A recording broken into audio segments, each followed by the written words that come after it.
Basically, Vareg is the name of the city that our heroes have found themselves in, with a oncoming orc army that they have some kind of alliance with, and are supposed to ease the passage of this army so that there's less bloodshed. We have, just kind of quickly through the heroes, we've got Alex playing Ged, Brian as Deergrim, Sean as Avon, and Tor, glad he's back with us, playing Marquis. Each of them are pretty varied. There's not much overlap, so that's kind of fun. Everybody's got their time to shine. Last time we were missing Marquis. We said that she was laying low because of some dangerous situations that she had got herself in earlier and was just not trying to get caught by the cops.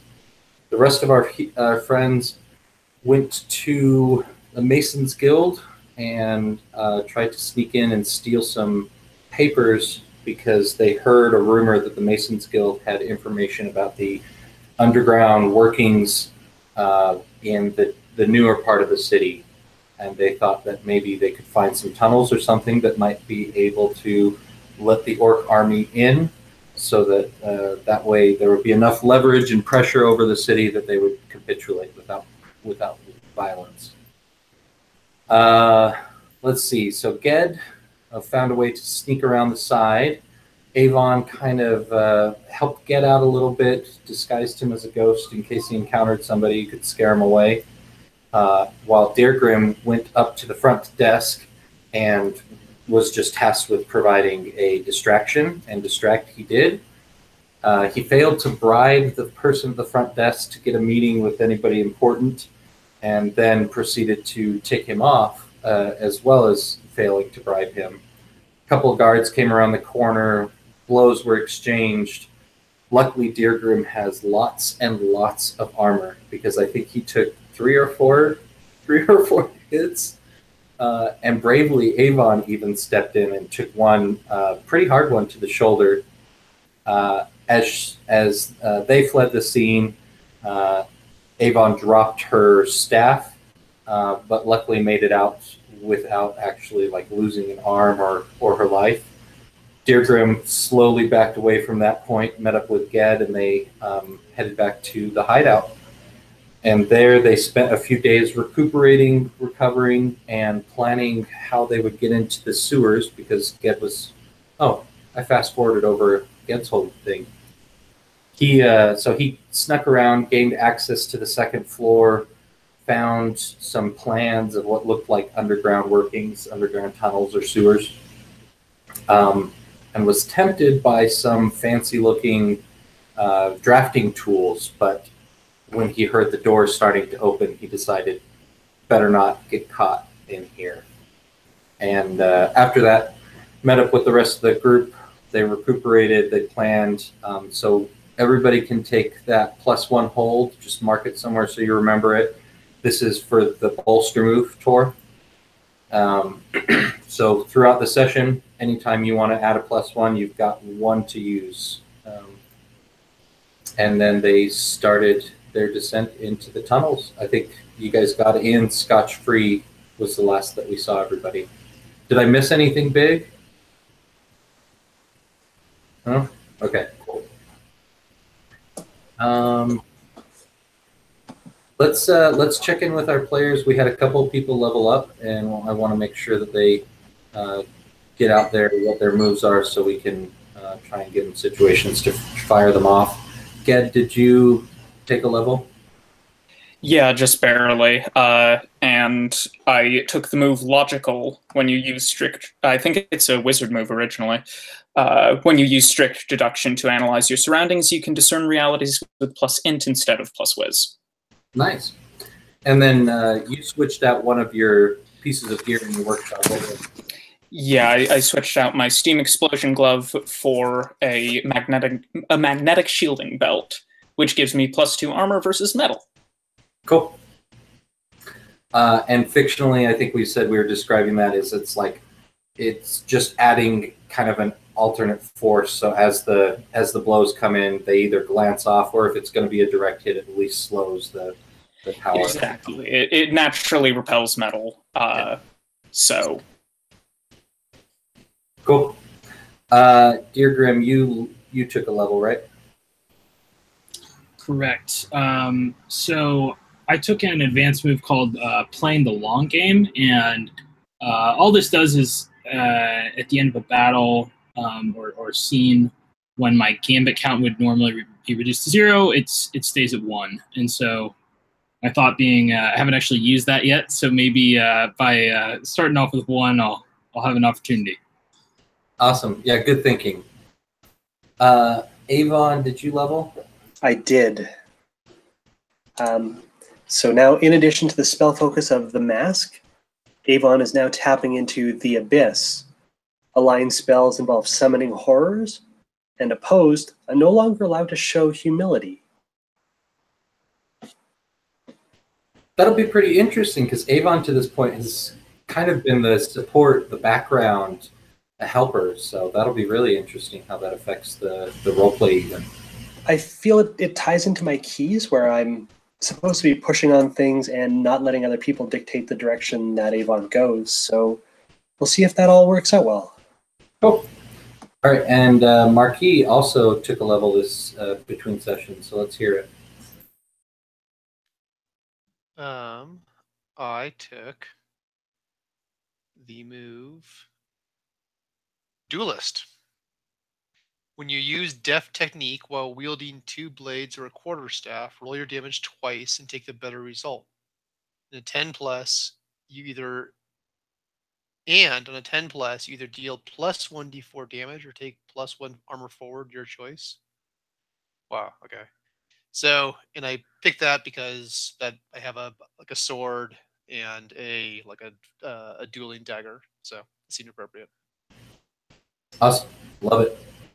I don't want it to go unmentioned that that's duelist with an A instead of an E, which I just think is a very good pun. Since it's about 2 weapon play. Right. That's good. That took me a second. Yeah. Marquis, since we're already on you, will you just kind of summarize your keys, and if there's any in particular that you want to call out that you want to like hit this, let's put it on the table now so we can look for opportunities. Okay, I was just looking through those. I was looking at mine and glancing at everyone else's too.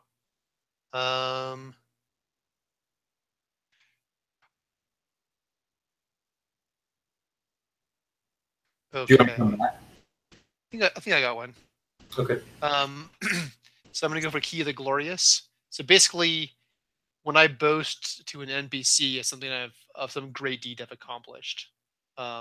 Basically, when my character does a big boast to an NPC, or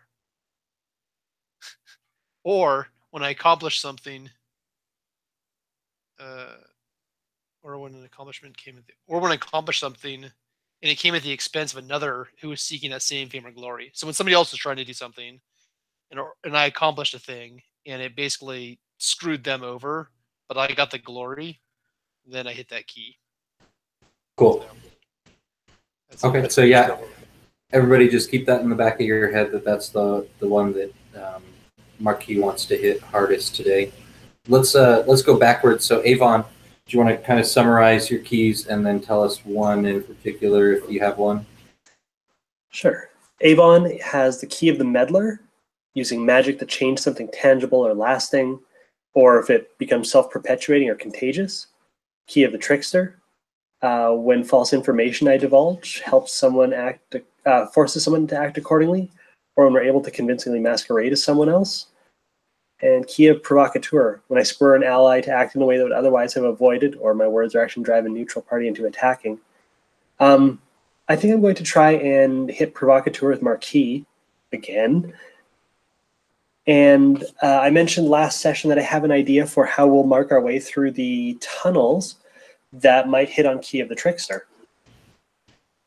Cool. Yeah, you were gonna enchant one of your books and like leave the pages behind, right?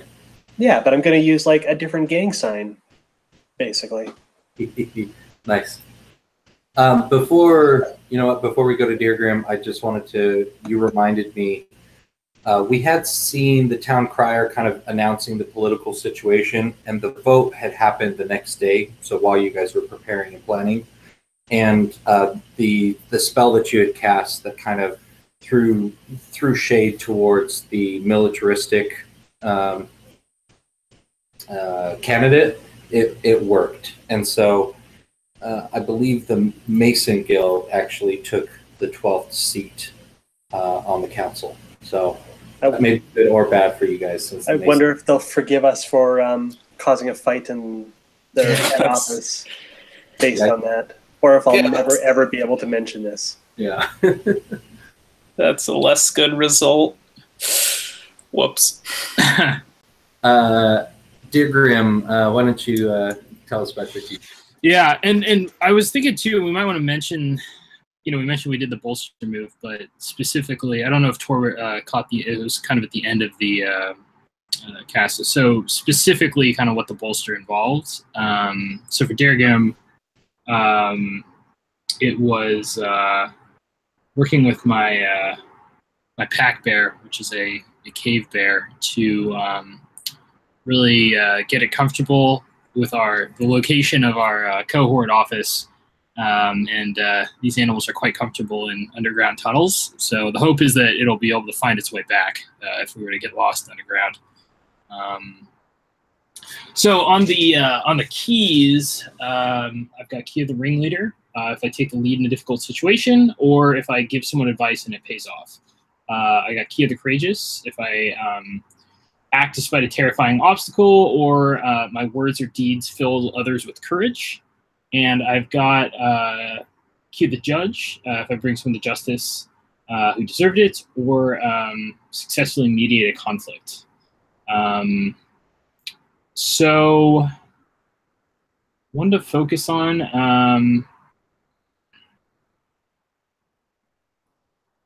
I think I haven't really hit Key of the Courageous yet, so maybe I'll try to hit that. If we find anything big and scary, we'll all just kind of pause and look at you for the inspiring Braveheart speech at the beginning. And then, and then Marquis can come and steal the glory at the last second and get the killing blow. Exactly. All right, Gad, why don't you describe your keys and call out one if you feel like it. Okay, first I would like to ask what the name of Dergrim's pack bear is. Oh yeah, did you name it? Oh my god, I did name it, but I'm forgetting right now. Let me find where I wrote that down. Okay.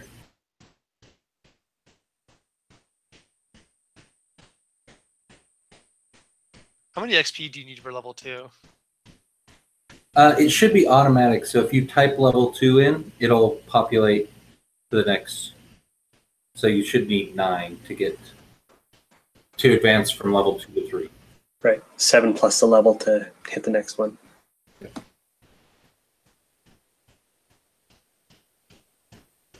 Alex, while he looks that up, you can go ahead. Okay. Yeah, I have the Key of the Curious.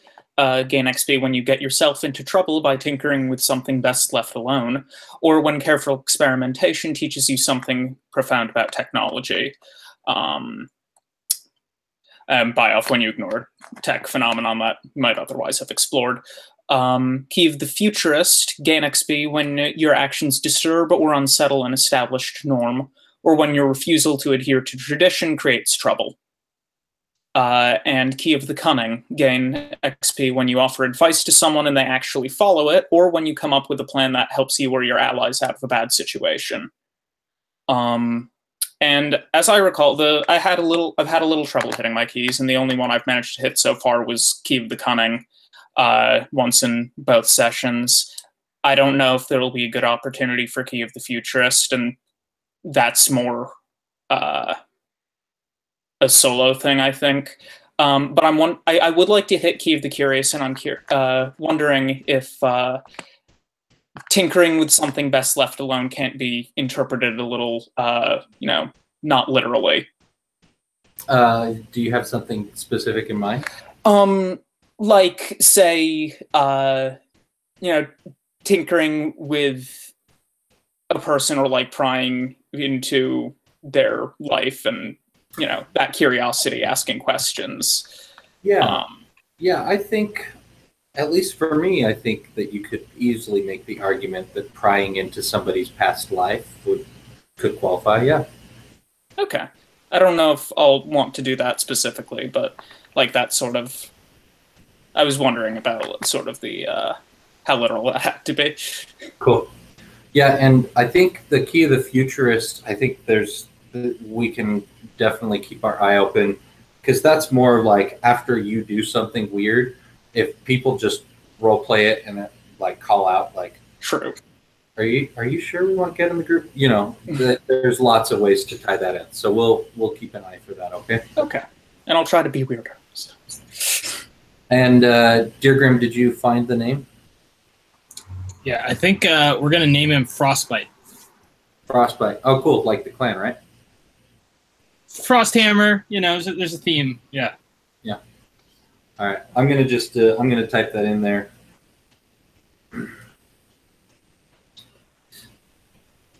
Cool. Well, let's get going. So last we saw, I think Ged had kind of ghosted into one of the tunnels, snooped around a little bit, made sure that the immediate area was clear, didn't find any signs, and then popped open the sewer hatch or whatever it is, and you guys all poured in. So there's 5 of you now, all including Frostbite, and it's pretty spacey. You could probably walk 2 abreast, but there's still room even with 2 abreast for your movement and stuff. It's a comfortable 7 feet high. There's a little trickle of water, so it looks like this might partially be used as sewers. It may not necessarily only be used as a sewer. And the point that you jumped in goes off in 3 directions. And so how we're gonna do the wandering part, I'm not gonna make you guys say right, left, oh no, go back, left there. We're gonna just have you describe what you're doing to find your way forward. And remember, you guys have a map, so you can use the map. And then we'll have you roll. On a 10 plus, you'll get 2 hold. On a 7 and 9, you get 1 hold. On a 6, we'll see. And then once each of you has a hold, you can advance to the next level of the sewer and hopefully find the exit you guys are looking for outside of the city. But at any point, you can spend those hold to get the jump on an impending enemy or find a treasure. So it's a lot like the labyrinth move with a minor adjustment. Everybody good? So is there any map at all, or is it's all abstracted? There's not a literal map, no. And I can't remember if this was character knowledge or player knowledge, but I think I kind of remember hearing that the Mason Guild patrolled these tunnels. Is that something we know? Yeah, I think that we had said that Ged had observed them coming in and out, and it was clear, like, since they control them, that they also patrol them. But it didn't look like they sent out too heavy of patrols, is how we described it. Yeah, I think the goal was to figure out their patrol schedule and try to find a time to enter when the patrol would be light or non-existent. Avon, did you have something you wanted to say? You know what? To help us explore a little bit further out from us, I'm going to try and call in some help and see if these new spells will help me out. Sure. I'm going to try and summon a handful of things that look sort of like if you tried to convince a snake to dress up in a Halloween costume of a rat. I feel like they'd be suitable for something like this. So. And so that are you using that? Is that your move to start exploring the dungeon, or are you just used to be helpers? They'll be helpers, and assuming I can summon them, I'll ask them to start looking ahead in the tunnels and keeping an eye open for anyone patrolling. Cool. Yeah, let's make this the first exploring the tunnels move. And so, why don't you roll plus your intelligence, and then fiction will keep these things around if you guys find uses for them. Oh my gosh. 4 on the dice. I've got 2 in intelligence, and I'm going to immediately burn my hold for the tunnels to get me to a 7. Hey, you got to do what you got to do sometimes. Doesn't do me any good in the pocket. So hold 1 on your exploration there, and I'll kind of describe the next interesting thing you guys encounter, and we'll take it from there. So you guys go twists and turns. These things keep on coming back, and they bring to Avon like scraps of things that give you guys a sense of what's ahead. You don't encounter anyone or anything immediately, but as you turn this one corner, you come to a space in the wall that so the tunnel goes straight, and there's a T off to the right. And where that T meets up with the tunnel you're currently in, there's like a lock, like a large door. It looks like maybe a safe or something. Like it's got a complex set of dials and twists and turns on it. What do you guys want to do? I'm going to go ghost and go through it. Okay, you're going to ghost through it? Yeah. All right, so remind me, with your ghost suit, you don't have to roll jury rig on it. Is that right? Yeah. I can, with the alternate movement tag, I can use the ethereal movement walking through walls and stuff without field test. If I used it in like I think it's like if I used it in a weird or unorthodox manner, then I would have to field rig it. But yeah, like if for just walking if you're through trying to ghost out to dodge a blow or something, then we'd have you roll. Yeah, or fall through a floor. I don't know. So let me like check with you. I mean, there's obviously some kinds of barriers that ghosts cannot go through, but is there anything in particular that ghosting can't go through? I mean, that's a good question. Well,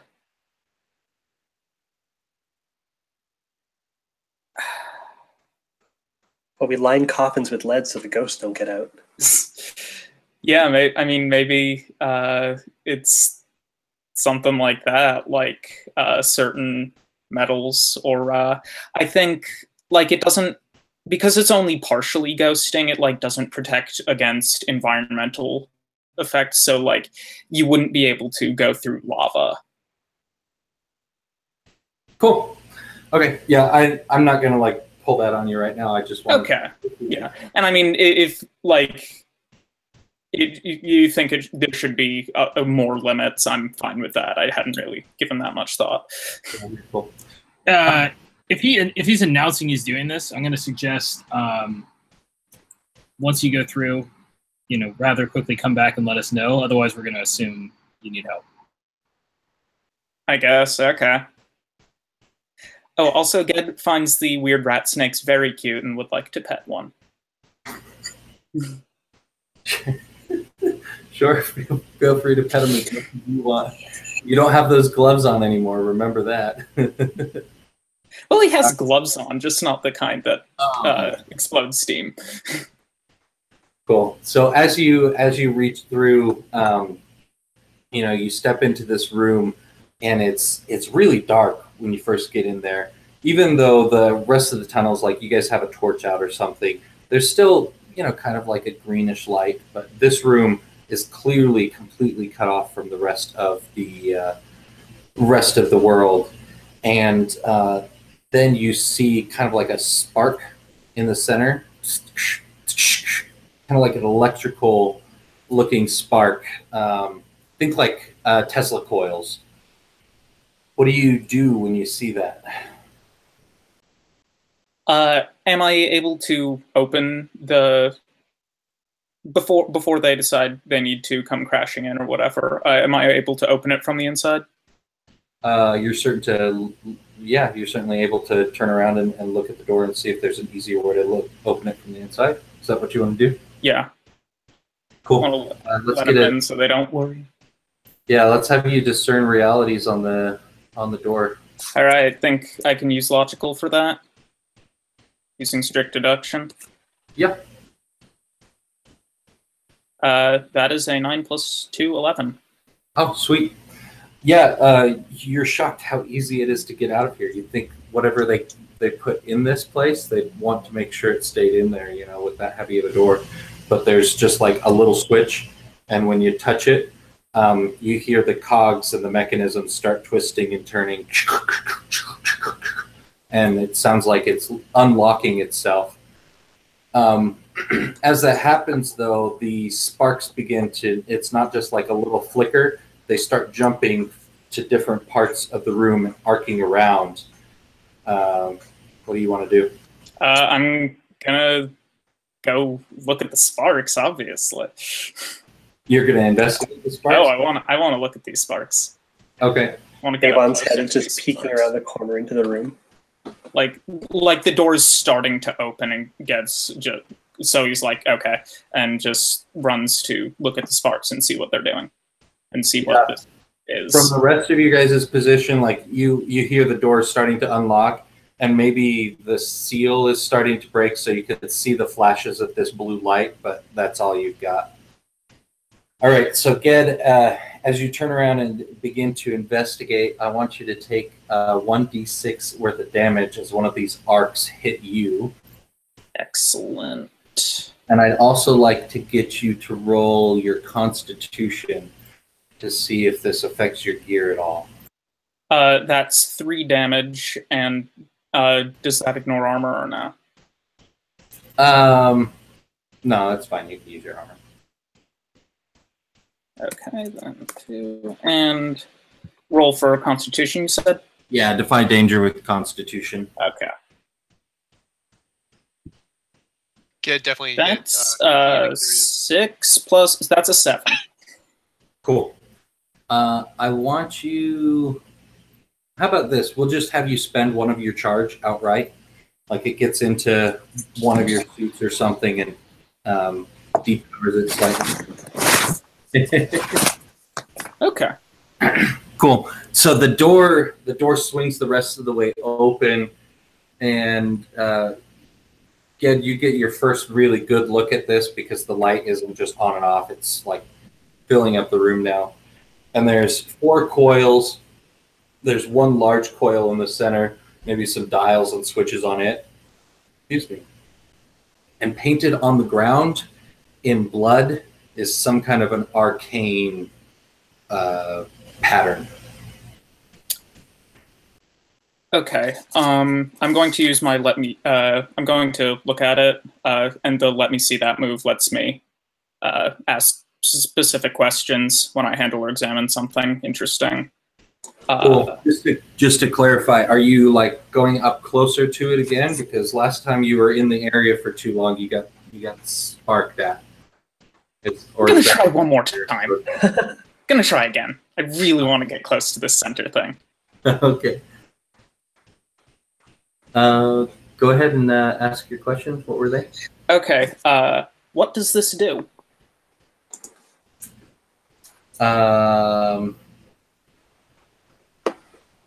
This is a ritual chamber that is used to extract information.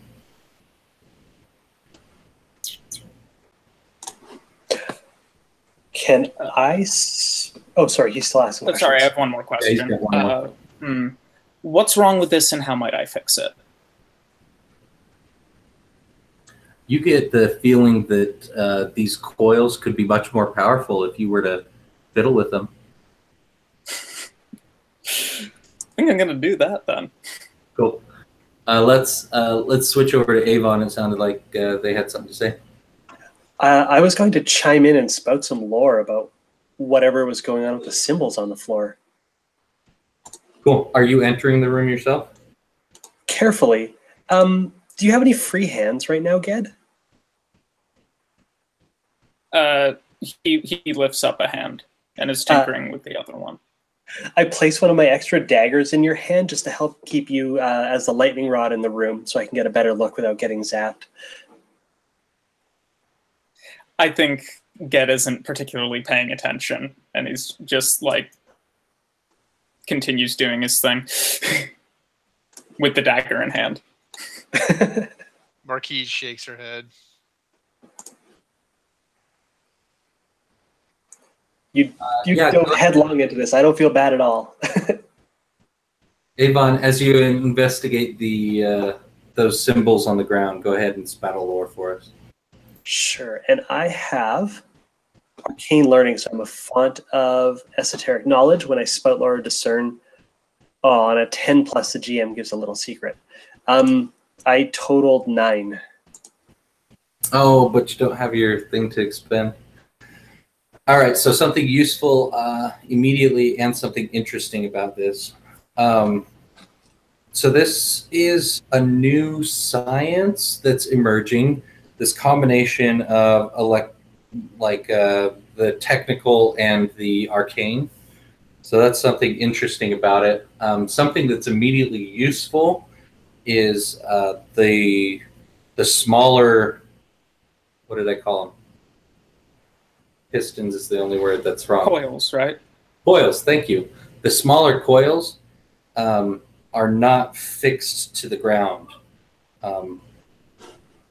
That's something immediately useful. And Ged, why don't you take one more d6 damage as you fiddle with this thing, and you can give us a defy danger with intelligence to have an effect on the machine of your liking. Okay, that's 2 damage. That's fine. I'm fine. And then by danger int, you said? Yeah.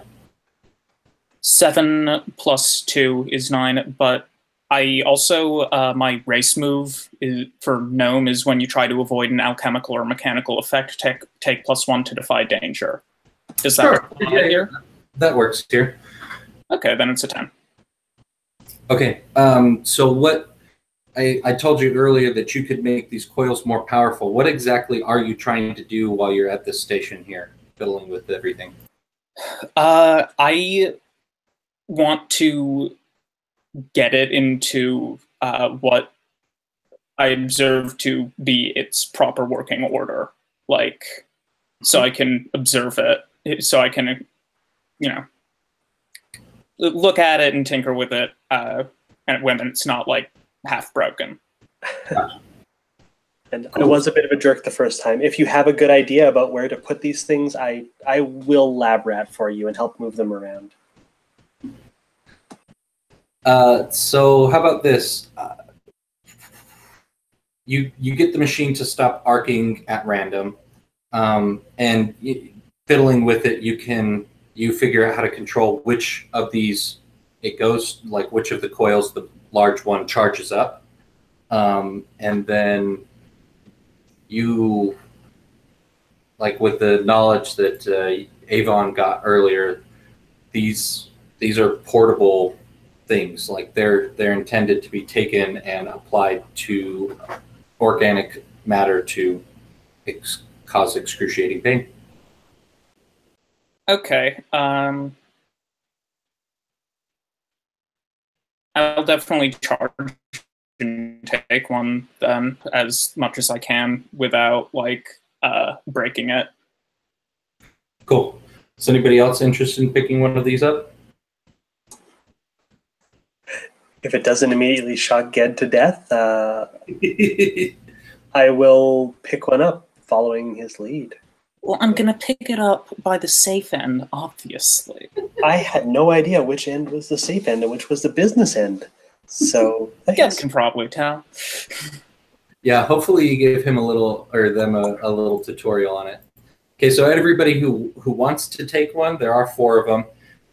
It's 2 weight, dangerous, electric, and when you use it, it's plus D4 damage. Range is, always got to think about this, whatever a spear is. Is that near? Yeah.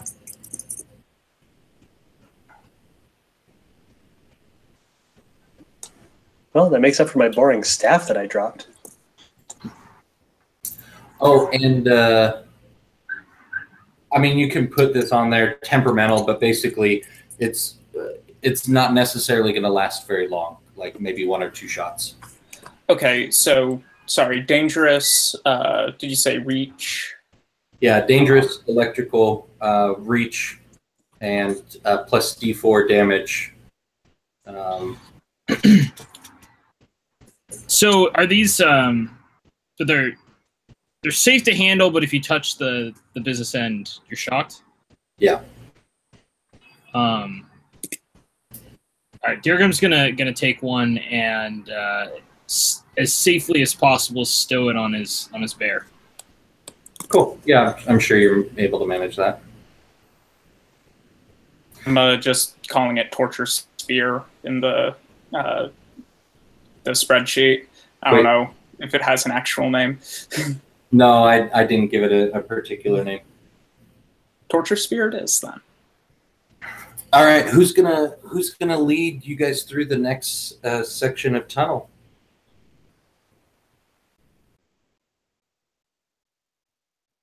Can you give us a brief description where we're at again? It is a tunnel. We're in a side room off of the main tunnel. Yeah, so there's 2 directions that you can go from where you're at. Excuse me. And you guys have been traveling maybe an hour, not very far, or not very long. If you were to try and pinpoint where you are on the map, you're probably right about the center of New Vareg, which is the lower portion of the city. Durga will do his best to kind of encourage the tunnel bear to lead him in the direction that we need to be going. So I will. Is that in check for the custom move? Yeah, since you've been training him, I think that makes sense that it would be intelligence because you're not relying on convincing him. He's already convinced. Yeah, I buy that. Yeah, go ahead and roll with your intelligence.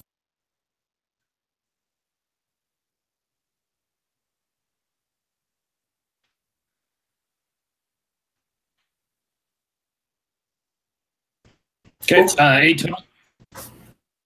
Yeah, go ahead and take 1 hold. You find one of the tunnels that you end up going down is slightly more narrow, but the bear is like insisting, like this smells nice. This is a good place. And so you guys crouch down, except, Ged, you're probably walking regular height. Dear Grim might have to crouch down a teeny bit. But you all crouch down, and when you get to the end, there's a grate at the end, and you can see it kind of the little bit of water that's running. Water falls down maybe 10 feet, and there's a wide room in front of you with a small pool. That's the next interesting thing you find with your roll. What do you guys want to do?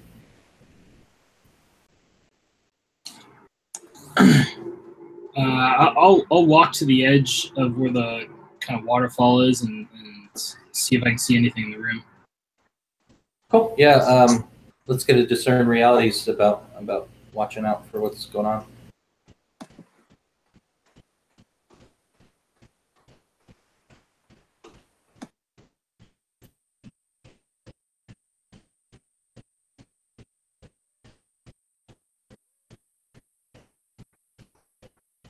So rolled 7. I think my modifier is 0, but it doesn't matter. 7.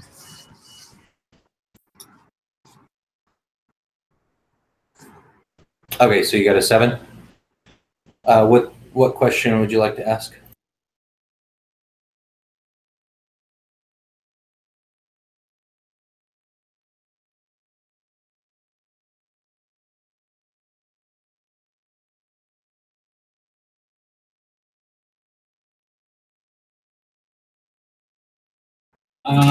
I will say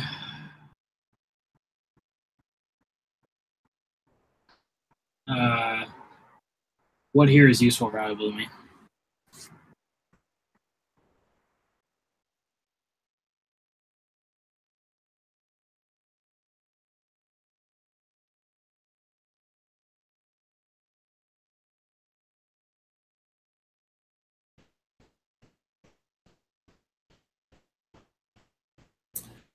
All right, so you see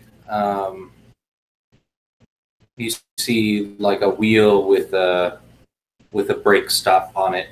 This is part of a levee meant to help control so that if it starts flooding, the city starts flooding, this will get the water out because you guys are like right on the sea. And so, yeah, the useful thing is that if you ever need to quickly flood some tunnels, this is the room to do it. And I'll also add, with the kind of dungeon exploring we're doing, you guys can fictionally go back to any of the places that any of the interesting locations that we find. We'll still have the time lapse that happens there, but yeah, so that's something interesting and valuable in the room. You guys want to do anything else while you're here by this pool and the levee breaks? Marquis walks up to the pool of water and holds a torch out over it, looking down into the water. Are you hoping to investigate what's in there, or are you just looking at yourself? She's investigating.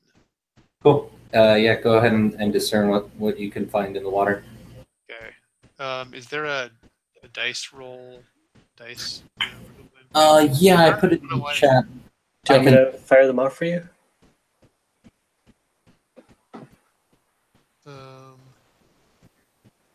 No, I'm not seeing these. I put it in the same place you got the link for the game, but I'll just put it here too. Pleasantly diverse insect. Pleasantly diverse. What is that?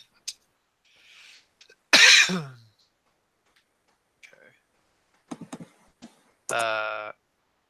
5 is discern realities. So you got a wisdom, is that right? Yes. Yeah. Okay.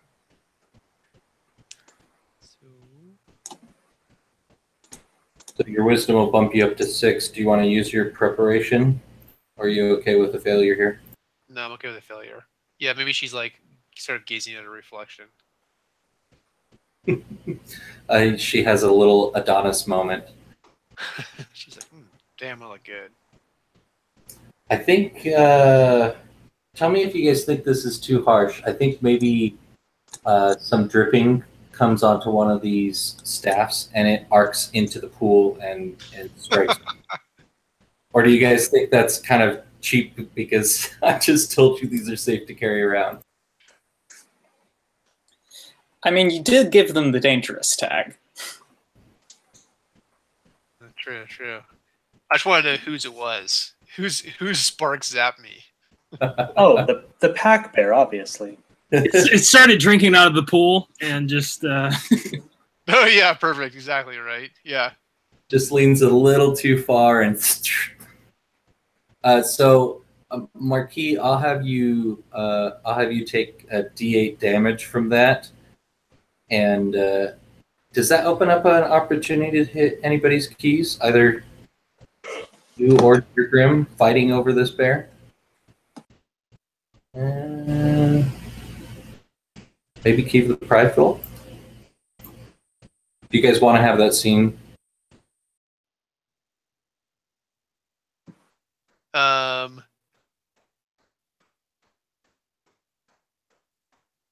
The terrible person in me wants to see the Key of Vengeance come to play. Also, I don't know how I feel about the bear yet, and I'm pretty sure I like the bear more than I like Marquis. So, Same. All right. Yeah. So I think so. Marquis gets zapped. Does she take some damage? I think it's a D8. Okay, D8. Yeah, sorry, D8.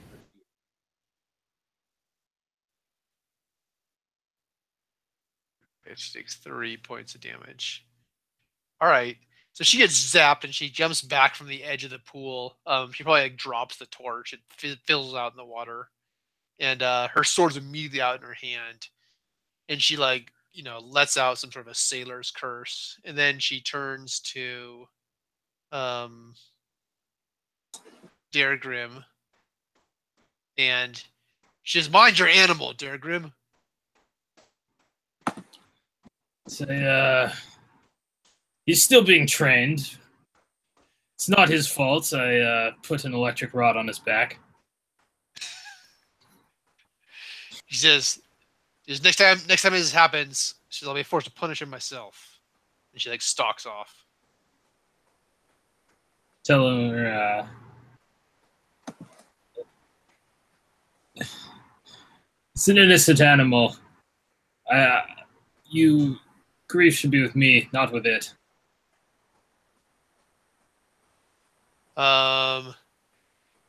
Yeah, so I think she looks kind of like slightly intrigued with that, and she says, "Oh, I'll keep that in mind." And I think I'm okay like dropping that for right now, but maybe that might set something up down the road. Yeah, I like it. I think Dargrim's gonna go ahead and just carry that electric rod himself. Doesn't seem super safe on Little Bear. Okay, cool. I'm going to cast a spell on the wall, because if there is some levers that connect to wheels that move the levee up and down, there's definitely a sign there that tells you what's going on. What I'm going to do is a sign replacing that looks sort of like orcish handwriting that says "pull for food." Lovely. Yeah, I love it. Go ahead and roll your cast a spell. 7. Okay. So I'll let you pick the quirk on it. Okay. I'm not going to be a jerk and make it temporary because we want it to be around for a little while. More or less unforeseen side effects, unwanted attention, sapping energy. I like unforeseen side effects, and I think that is what's going to also cause a little bit of unwanted attention. So you were intending to just kind of graffiti a little bit and leave a message there that's more food or orc food here, but actually you summoned some orcish food too. So some rotting meat, like kind of like appears up against the wall and just like slides its way down. Ugh. And within moments, you guys start hearing movement in the tunnels around, squeaking, screeching. What do you all do?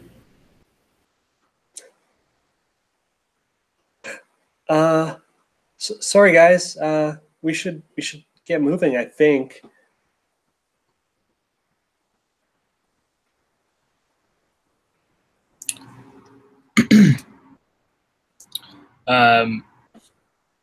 Dargrim ready his shield and kind of look in the direction of where the screeching is coming from. You know, it's hard to pinpoint. This is such a large room. It echoes quite a lot. There's the entrance, you know, that you guys kind of climbed down from into it. There's at least three exits here, and if you climb up, there's a 4th door. So it's hard to tell which direction exactly you need to position yourself in. He's going to use his shield to try to shove the meat into the water. Oh, cool. Okay. Yeah. Cover yourself in some nasty rotted meat. But yeah, you get it all in there. It didn't summon, or they didn't summon too much. Ged, did you want to say something?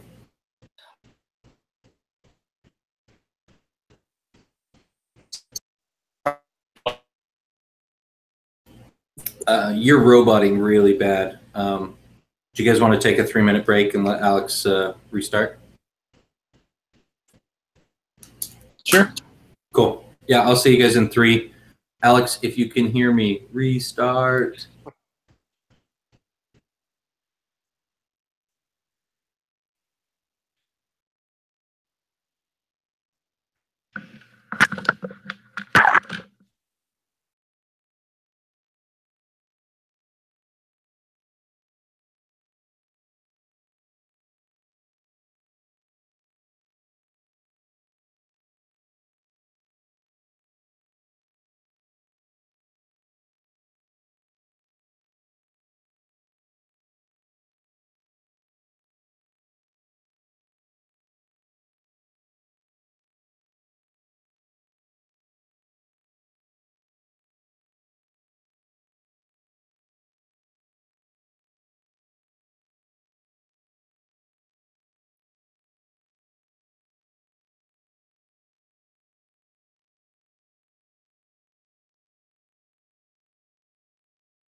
Okay, we'll go on without him. I didn't hear back, so hopefully the reset goes well. But we can just throw him back into it. Whether you guys get out of the sticky situation or not, we'll see. Okay, so one of you was trying to get rid of what you thought was the source of the chittering. One of you was suggesting fleeing. Marquis, do you have an opinion? I guess I'm not sure exactly what caused the chittering to start. What was the trigger? Was it that spell that you cast? Yeah. Go ahead. Oh, yeah, I tried to summon a sign that says pull for orc food on the floodgate valve. And I accidentally overshot and summoned some actual orc food on the floor beside it, which apparently the rats or whatever kind of enjoy. So here's my thought. Trying to get the bulk of the meat into the water with the thought that if a bunch of rats go in the water, we can electrocute them. Yeah. Can y'all hear me? All right. Yes. Am I? Yes. I am. My internet is not coming back, so I am currently using my phone as a hotspot, which will, Okay. kill all my data. But Yeah. that's why I'm not doing video. Adapt and overcome. So you get to stare at me eating a burrito for the entire time instead. It took me a while to realize you weren't taking a giant hit off a bong there. It crops in a weird way. It's much clearer in the full texture. That's what it took. Yeah, I really like the idea of electrocuting these rats as they come in. Can we get to high ground and then zap them? Cool. Yeah, you guys can climb up on the parapet there. I think that's a great idea. Do you guys want to try and partially fill the room or anything with water since you've got that lever there? Or are you guys just going to try and zap them as they move towards you? Yeah, I mean, is there a little bit of a pool of water there? Yeah, there is a pool of water that you push the meat into. But it's not that big. Is that what you're saying? But we can make it bigger if we let some water in. Yeah. If you open the gates, you can fill it up more. And I get if we where does this drain out to? I don't want to flood the city or anything. I'll say since you guys spent some time studying the maps, you probably are familiar with this. It won't flood the city. It's made to help in case the city is flooding, to move the water along more quickly. So it'll go out to the grasslands in front. Durgan will I guess carefully try to put a little more water down there so that there's at least a shallow amount of water filling the whole floor of the lower area, so that everything would be shocked if it came across that. Sweet. Yeah. Let's have you roll a Defy Danger with intelligence for your quick thinking. This will also kind of roll into you getting up into position in time as you do this. Ged, I'm thinking now would probably be one of the best times for your steam cannon if a bunch of rats are coming. Oh, I was going to use my pyromatic beam cannon and shoot fire at them instead. I got an 11 total. Sweet. Yeah, so it goes just as you expected. You get just the right amount of water. There's a couple of inches or so, and you get right on top of the parapet as you see rats come from every direction. So to clarify, there are a few entrances below. There was the entrance you came in that you're now level with, but there's also an entrance on the other side of the room, maybe 20 feet from you guys. And so they're rushing towards you from both of those entrances, and they're starting to fill up this small pool that Deergrim created. Let's go to Ged first. I want to hear what you're doing. I was going to shoot them with my pyromatic beam cannon. Cool. Although they're wet now, aren't they? Are they wet now? Yeah. Sorry? Some are, yeah. The ones below are definitely wet. So, I mean, that might not... that might make it hard to set them on fire. But that's a when you use one of your gadgets as a weapon, I'm just gonna use the standard dex because I leveled that up. Cool. Yeah, go ahead and get that roll on the table, and then we'll hear what everybody else. I need to get back on that. Let's see. Is Deergrim sticking with what he kind of thought before, like positioning himself to block for everybody else? Yeah, so I'll position myself. You know, if any get through, he's in position to protect them. But I'm going to instruct them to, you know, put the shocky bit of their rods in the water. Cool. All right. What's Avon up to? I'm going to try and get all of my Avon bits out of the water and get the shocky stick ready. Cool. And what's Marquis thinking? So Marquis is definitely, like, I'm assuming that given how many rats are coming, like not 100% of the rats are going to be diving into the water. So she's basically be protecting the group, you know, just slashing, just going at the rats, just making rat murders. So Sweet. So yeah. kind of fictionally, I'm imagining that Deergrim's like in front, Ged's like shooting behind you guys at that one tunnel, and then maybe you're right behind Deergrim. So as if they spill around Deergrim, you're slashing them one at a time. Does that sound good? Yeah.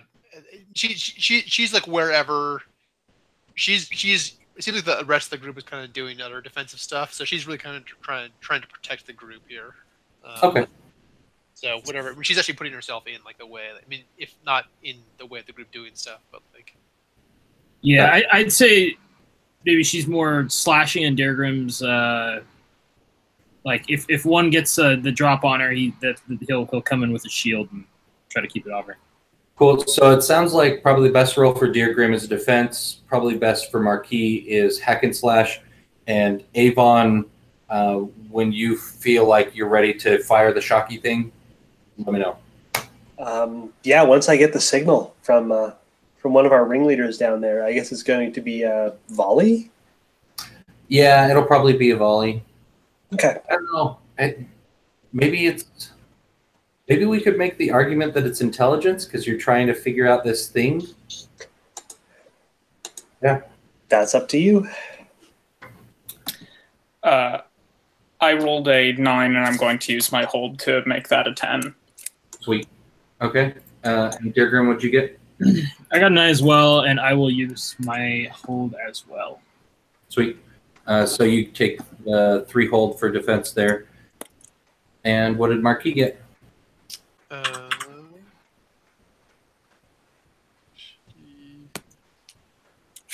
Is hack and slash a strength-based move? Oh, you know what? I always forget that you have your death technique. It's more appropriate here. Yeah. The roll plus dex. Okay. So, okay. And you know what? I think for Avon, I do think let's do it as intelligence because part of it is trying to time when there's enough, like so many rats in there that you're going to. I think that maybe makes more sense. All right, sorry. There was a cackle going on. What's going on? I rolled snake eyes. Yeah, you did. Okay. That's okay. I'm not much better.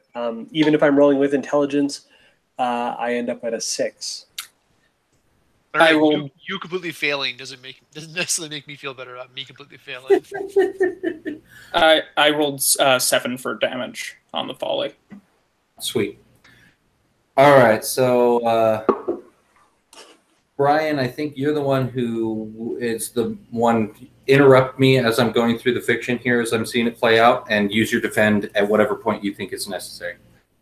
Cool. So the rats rush in every different direction. These are larger rats than normal, but I mean, it's fantasy world. Maybe this is normal for their world. And Ged just lets loose on this pyromantic cannon. The tunnel that was furthest from you when you entered the room, it just like smoke and steaming flames all over the place. You swear the bricks are like starting to catch fire, you know? And so nothing's getting to you guys from that direction. As Tor and Deergrim are kind of side by side there, slashing, stabbing, some of them start like getting a hold of Marquis' legs. Sorry, I called you Tord.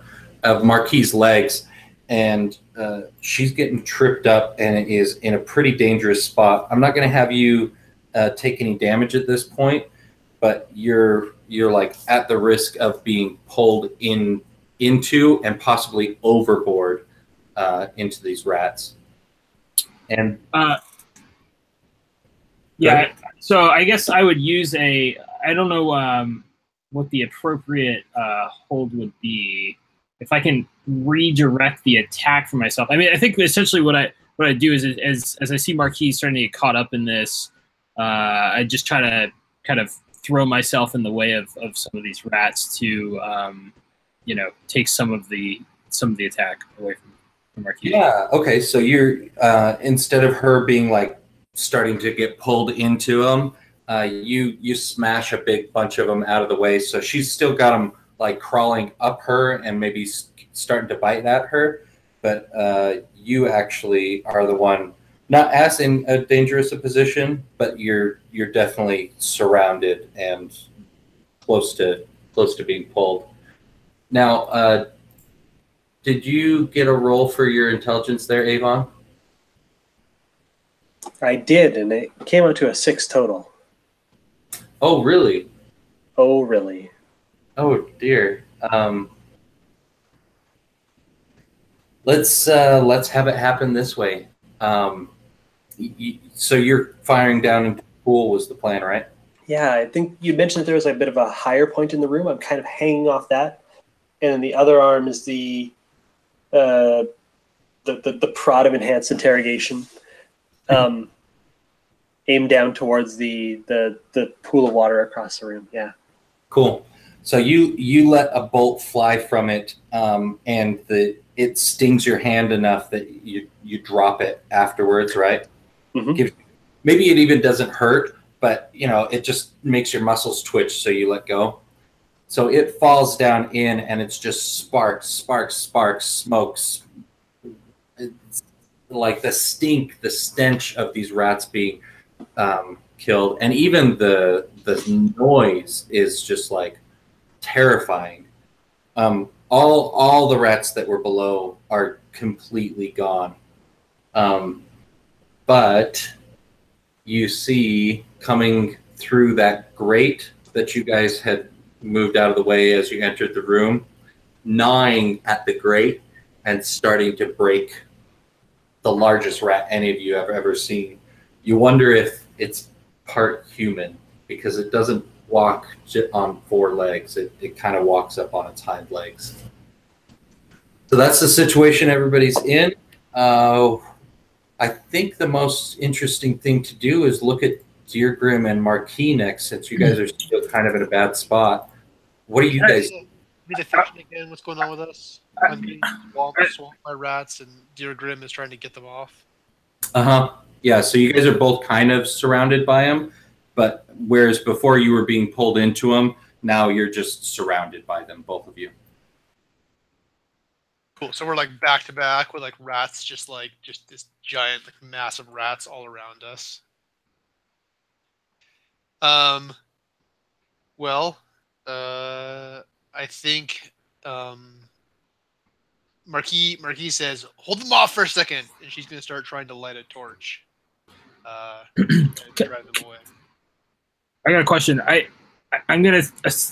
think the answer is probably no, but I'm trying to figure out from my gambits. Whenever someone takes damage, I get a gambit, and so Marquis got shocked earlier. I don't know if that was part of this battle or. Yeah. I think since that was kind of the same scene, I wouldn't let you keep the hold from the initial room where you guys picked up those things, but. Right, but this scene, okay. Okay, well, it's still I will. I mean, I guess I will. If Marquis trying to light a torch, we'll do whatever I can to try to draw the rats to me and off of Marquis. I don't know if that's another spend another hold on the defend or what, but just try to push myself into the thick of it. Yeah, I think using defend that probably fits the fiction pretty well. Okay. And even I think you can spend your other hold at the same time if you want to give her a +1 forward to whatever kind of attack she's got planned. That's an option as well. So Marquis, I'm thinking that the challenge to you getting this torch lit and stuff in time is to, like, these things are crawling all over you. I'm thinking it's your constitution of you like withstanding their biting and their pushing on you. Does that make sense? Yeah. Okay. So roll Constitution.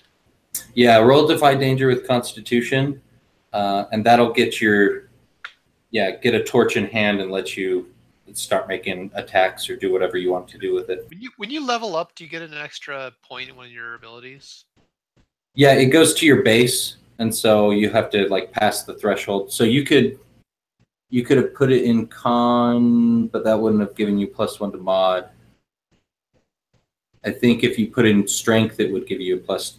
Actually, con would give me +1 to mod. Oh, would it? Oh, yeah. You're right. Okay, I did it.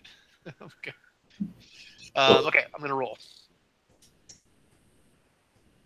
9. 9. Sweet. So take D6 damage from them biting you, but your focus is clear. You get this torch out. What do you got planned with it?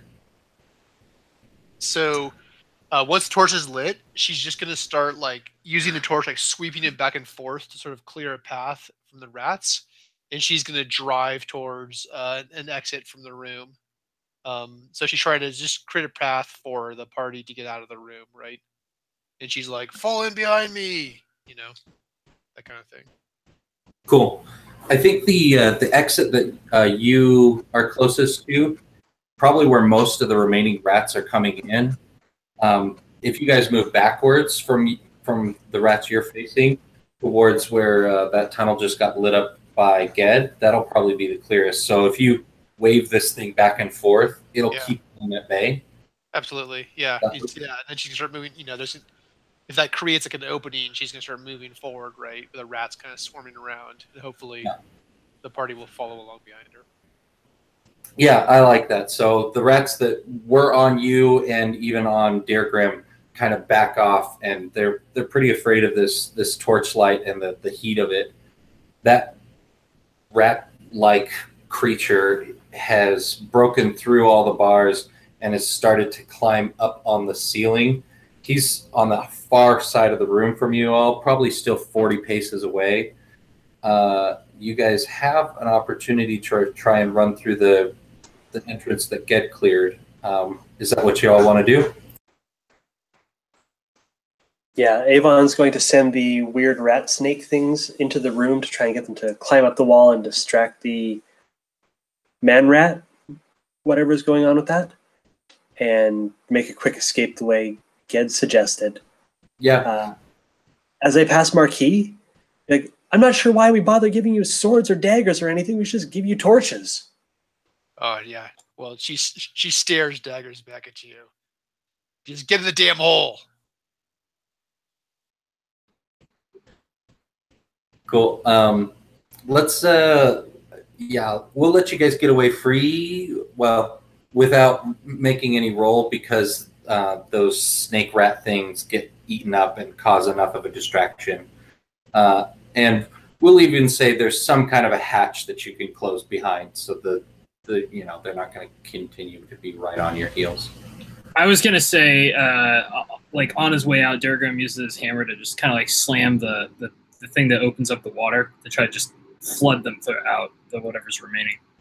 Cool. Yeah, sounds great. So that may take some more time to find new passages because some might be flooded from here on out, but sounds great. I love it.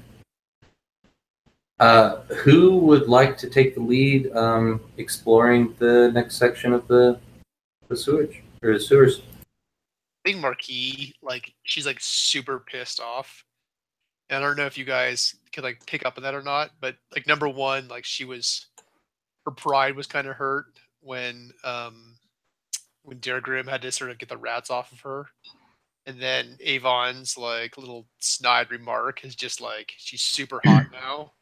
So she's just like charging ahead. She's like leading the way, and she's just kind of being reckless about it. She's got a torch, and she's like, "Come on, come on!" And she's not really like doing the cautious thing. She's not like checking every step for traps and poking everything on the 10-foot pole.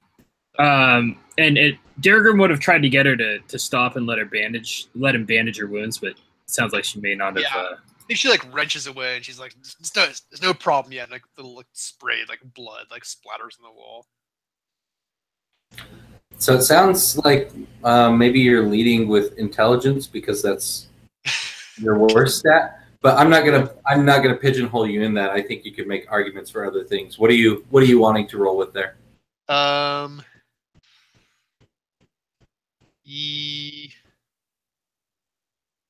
Yeah, I'll take it. Okay. And the modify, I mean, if I miss, I just get experience points, right?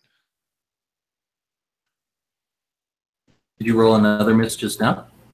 Yeah, I got a 3. Oof. Okay. Just more XP, baby. Yeah. So the rest of you are probably even having a hard time keeping up with Marquis. Like, she's darting around corners so quick that you're not certain if she went right or left at the next turn. The thing that you're able to track most probably is her cursing and her. She's banging. If she gets any hatches, she's like banging until they open. Ged is in back because of his stubby little gnome legs.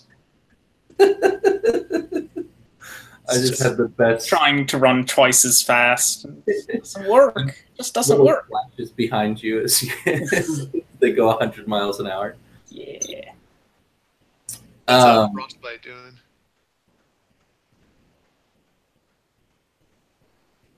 Say it again. Oh, what's Frostbite doing? Is Frostbite keeping up? Oh yeah. I was gonna say Dergrim's doing his best to keep up, and he's probably trying to keep Frostbite kind of at his heels as he's running after. Bears are really fast. I'm pretty sure. This is like a young, like a cub. Oh, fair enough. That's even better. Avon, you had unmuted a minute ago. Did you have something you wanted to add right now?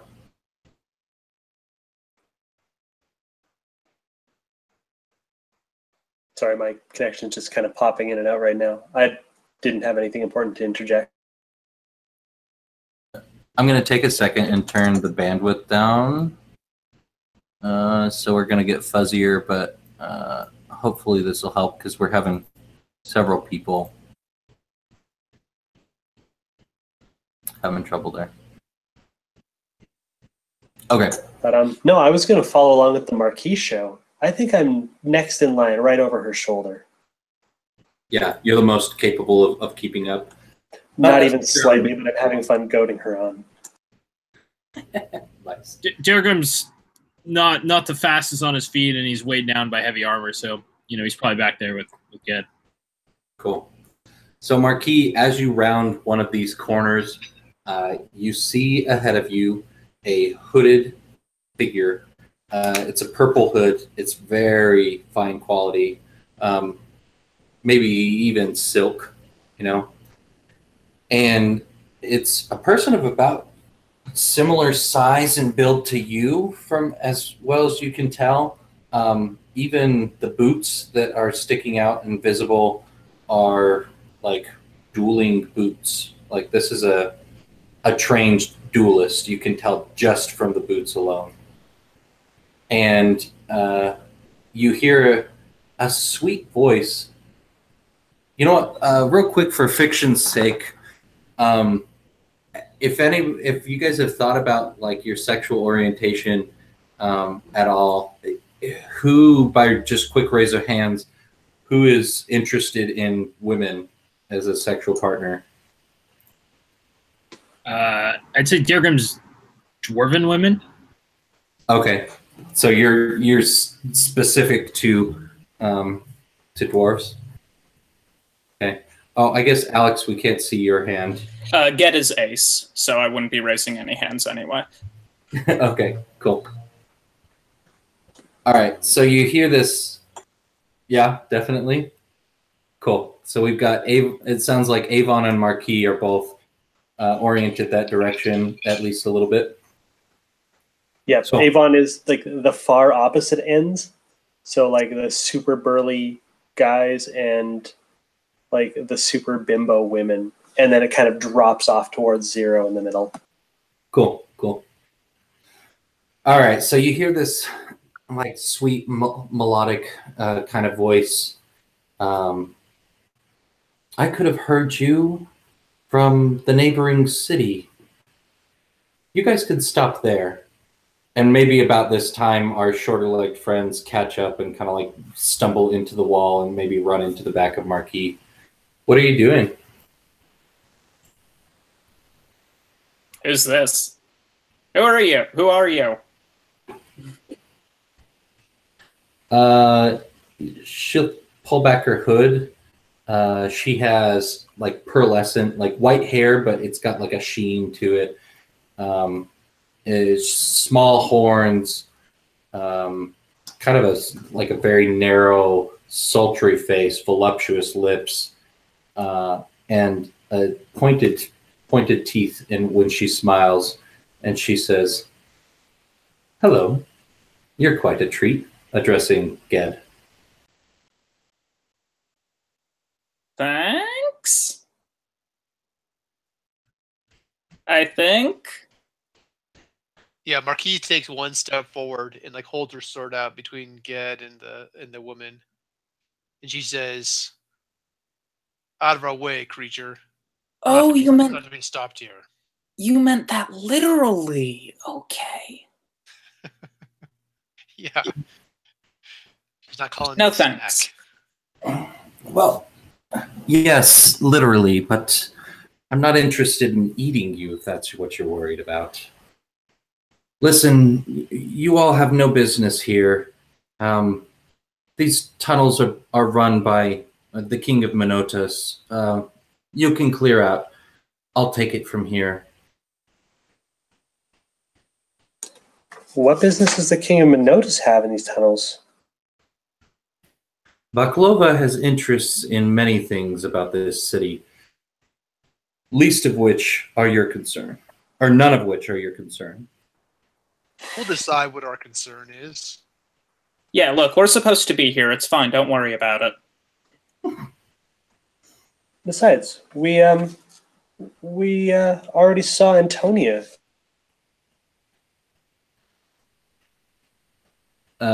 You cut out. For control. You cut out. The last I heard was we already saw. Oh, Antonia, a puppet of Minotas, gets sidelined.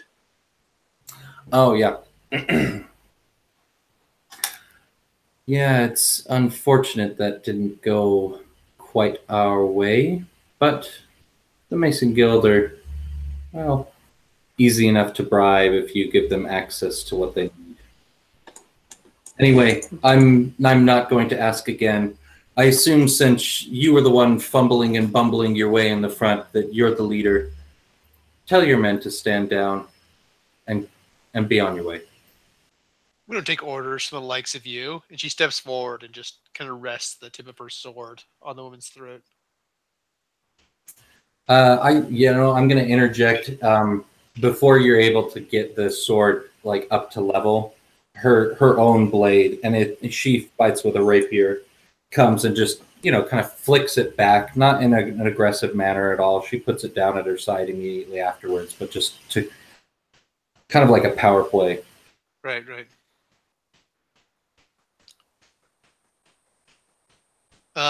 Marquis kind of narrows her eyes and she looks at this woman again. Like she initially was just sort of in this pissed off rage, but clearly this woman has got some skills. And she kind of takes a second to sort of analyze like her stance and like how she handled her weapon. And, Beautiful. He's gonna go for a. She's gonna size up her opponent if that's possible. Yep. Go ahead. Get your roll. I love it. Avon is stepping back and just giving Marquis a little slap on the butt. You just tried to get her pissed off, right? Ged doesn't get it and is standing at Marquis' side with the beam cannon, ready to fight too. Lovely. Oh, I don't want to stand. Okay. What did I get? 5 plus 2, 7, I guess. 7. All right. Go ahead and think about which question you want to ask, and I've got one thing for Avon real quick. Wait, is that right? Is that what I got, a 7? Sorry, I don't know why it just leaves all my dice on the table. Like, what am I supposed to do here? Oh, so what you can do is you can click on 2 dice and then re-roll selected if you don't want to add more dice to the table. But Oh, I see. Okay. yeah, your last roll was a 3 and a 2 plus your bonus will get up to 7. Okay, cool. Gotcha. All right. So Avon, you've been in this creature's presence long enough to detect a field of illusory magic. Just keep that in your back pocket for the moment. If you want to act on it, feel free. But let's get back to Marquis sizing up. Okay.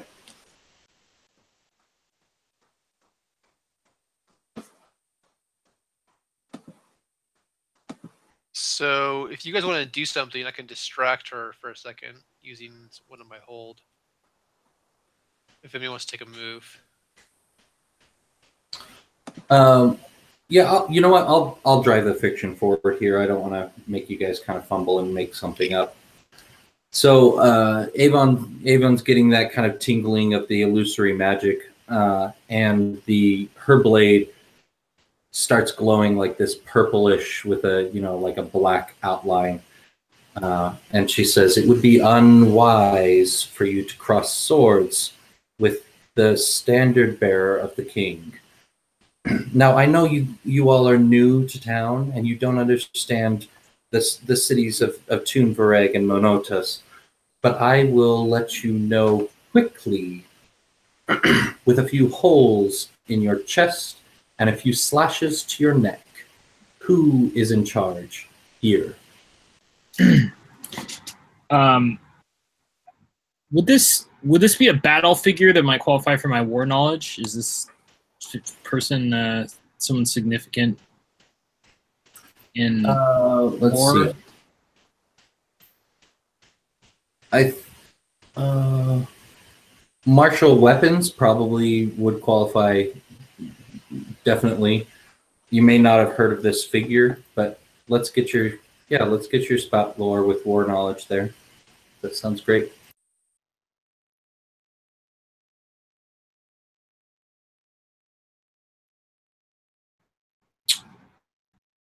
I believe that's a 6. Even with your +1? So I got so I rolled a 4. Oh dear. Okay. I think you have heard of her before, and I'll let you, as usual, describe how you've heard of her. Her name is Lenecthra. She is known as a champion. She doesn't usually stick with one nationality, one banner. She's basically a sword for hire, but she is known as one of the greatest one-on-one fighters ever.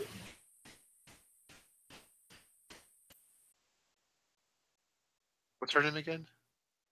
Lenecthra. I'll put it in the chat. I always pick stupid names because I think it gives flavor to the world, but then I doubt myself and I'm like, should I just keep it simple? I like it. So knowing that, Daragram's not going to attack, but he's definitely ready. I mean, if it comes to blows, he wants to quickly be able to jump into the action. Cool. Now, just for for fun, where is it that you've heard of Lenectra before? I think she's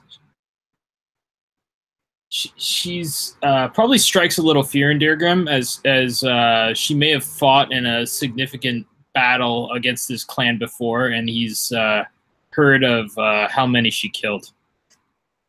Cool. Maybe she took on some of your generals one-on-one and just put them to shame. That's great. I love that. Okay, so yeah, Can I you do guys something? a stalemate. What do you want to do? I got something. So I have 2 hold from resourceful. Sure. One of them is take something from the target or cause it to drop something. And I like the idea. You said she's wearing a really nice, like silk, like hooded cloak. So what Marquis does is she just like really quickly, like so she parried her broadsword, but I think with her offhand dagger, she just like whips out and just cuts the cord on the cloak and just causes the whole cloak just to fall to the ground, right? That's great.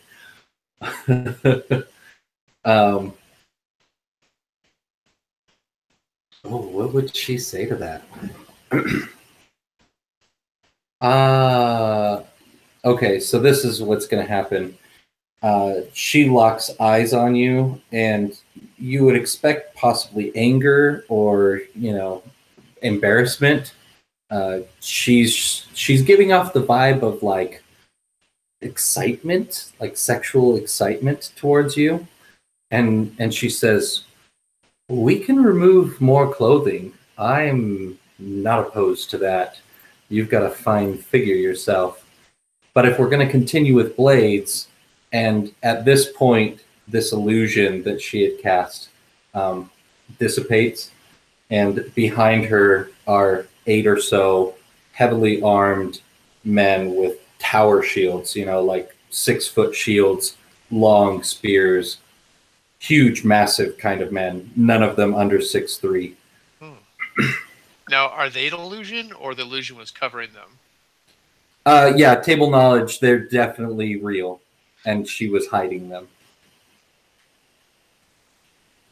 She's going to start sheathing her blade at this. What do you guys do?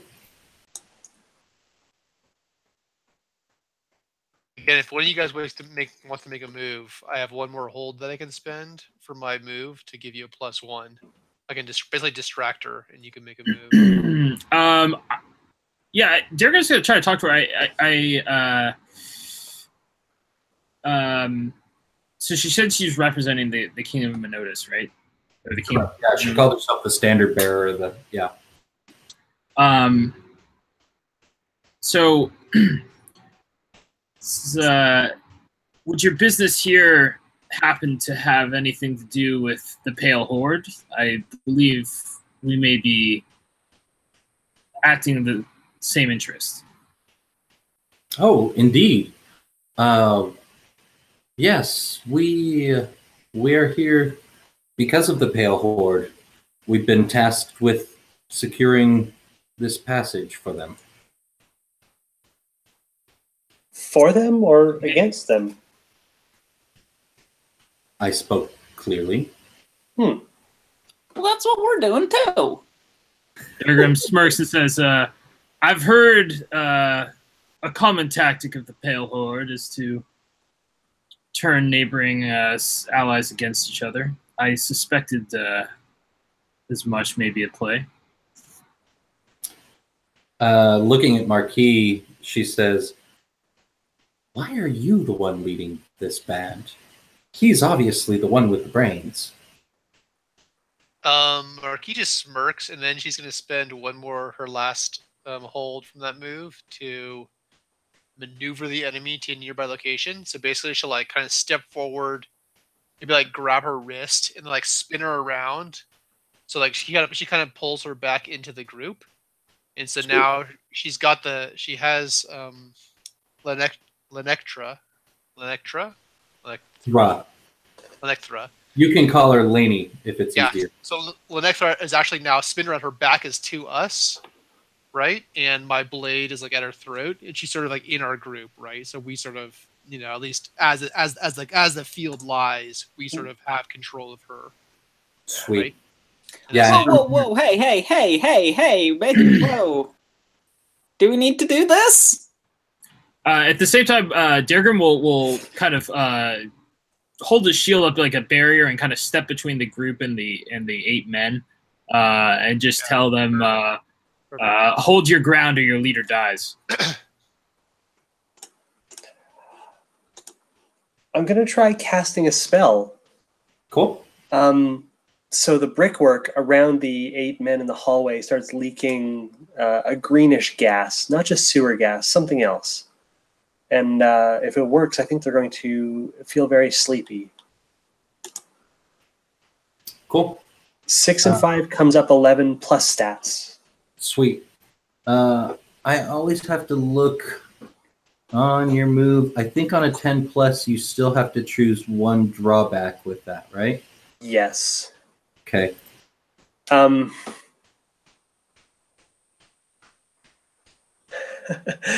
It will draw unwanted attention. And it saps my energy. I can't imagine Lenectra's pleased with this development. Okay. Cool. So mark your -1 there. Yeah, they start getting drowsy, and within a few moments, they're going to be completely asleep. Okay, so this is Lenectra's play. With you holding the dagger to her neck, she starts, and guys, feel free to X card at any point here. She starts kind of feeling you up, Marquis, and you start feeling warm inside, and you even think you see like a glimmer in her eye, and maybe like kind of like a dust that's like coming off of her face. So out of character, this is going to be a spell. What are you doing to resist?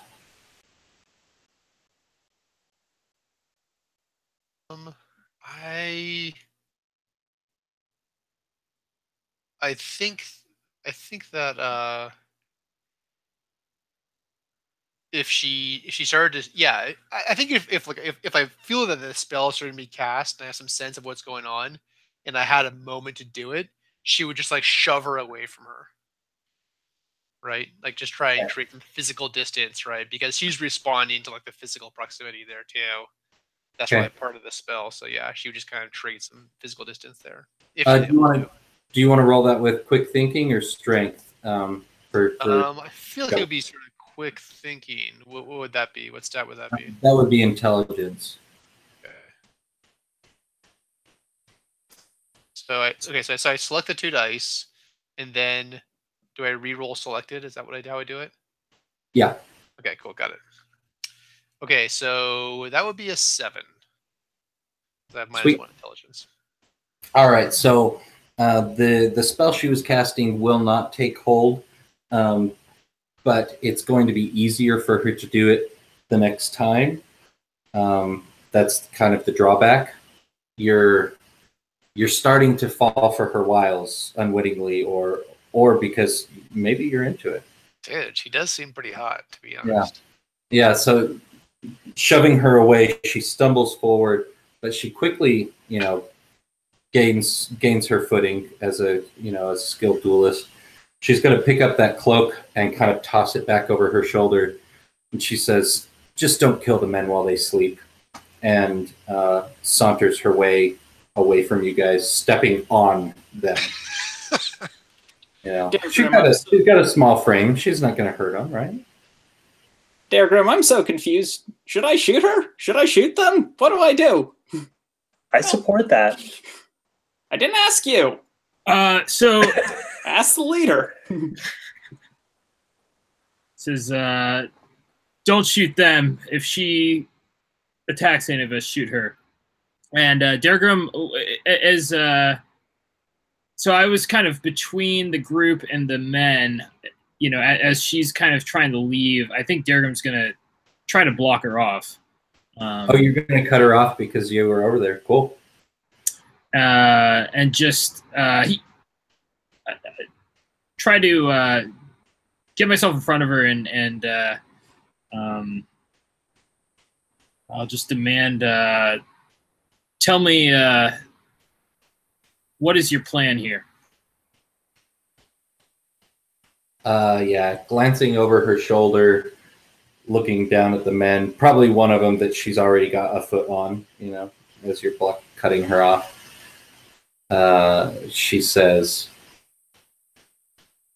the Horde said that if we can get them access to the city and make this a bloodless war, our tribute will be halved for the first 5 years of our deal. Wait, say that again. So basically, she's saying that in the negotiations between them and the Horde, that Minotas gets a heavy discount on how much they have to pay the Pale Horde if they make it easier to get access to Vareg. Do we know who Minotas is? Yeah, maybe that happened when you guys were not, or when you were out. So Tun Minotas is kind of, these are like city-states, you know? Think of them like Sparta and Athens, you know? Yeah. It's a neighboring city-state that I think had some disdain towards city-state. Tun Minotas, the inland city-state. The current king is Vaclova Bratislav. Yep. Is that right? Okay. Yep. And it's a. Do we understand that she works for him, for Vaclova Bratislav? yeah, she had name dropped him earlier, and she claims to be his standard bearer. And you know what? You guys would even recognize the heraldry on the shields. It's like a purple with a silver head with a beard. So you guys, you don't have any reason to believe that she's lying about it. So we're actually in competition with her, right? We both kind of want the same thing for the Pale Horde to get into the city, but we want to get paid for it, and then she wants to get paid for it. Kind of, is that what's going on there? Am I reading it correctly? Yeah, that's a pretty good understanding. I like that. Yeah, essence of safety. I'm gonna just tell her.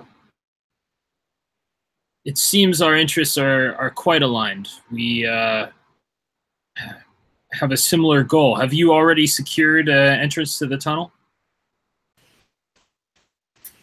Until about 1 minute ago.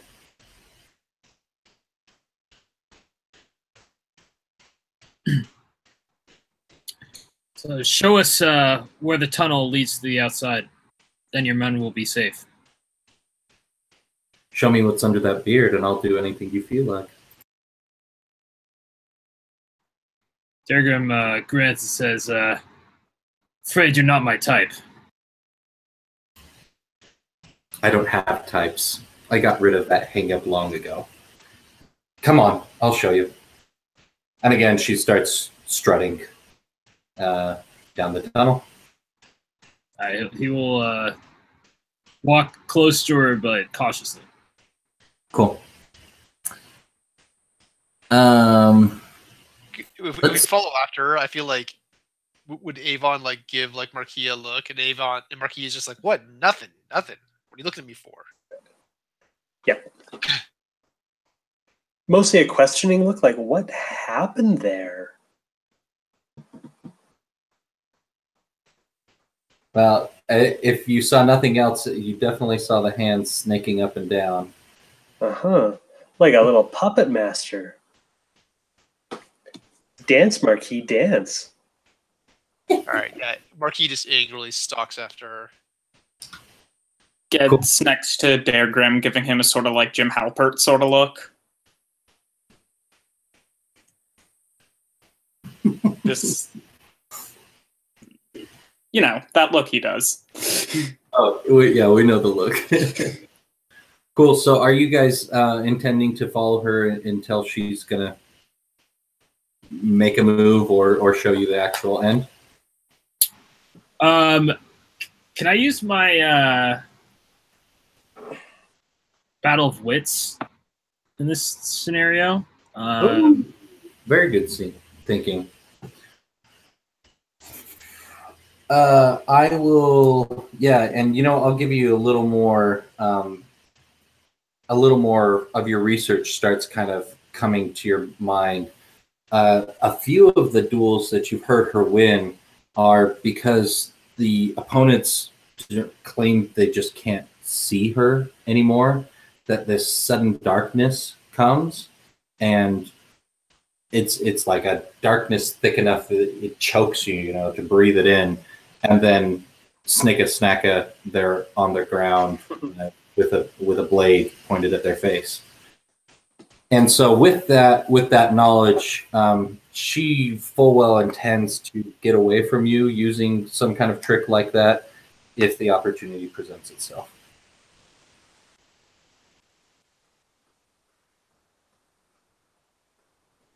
I'm gonna like try to, without her really noticing what I'm doing. I've got Frostbite next to me. I'm gonna try to get Frostbite to kind of like sniff her a bit. Maybe pick up on her scent.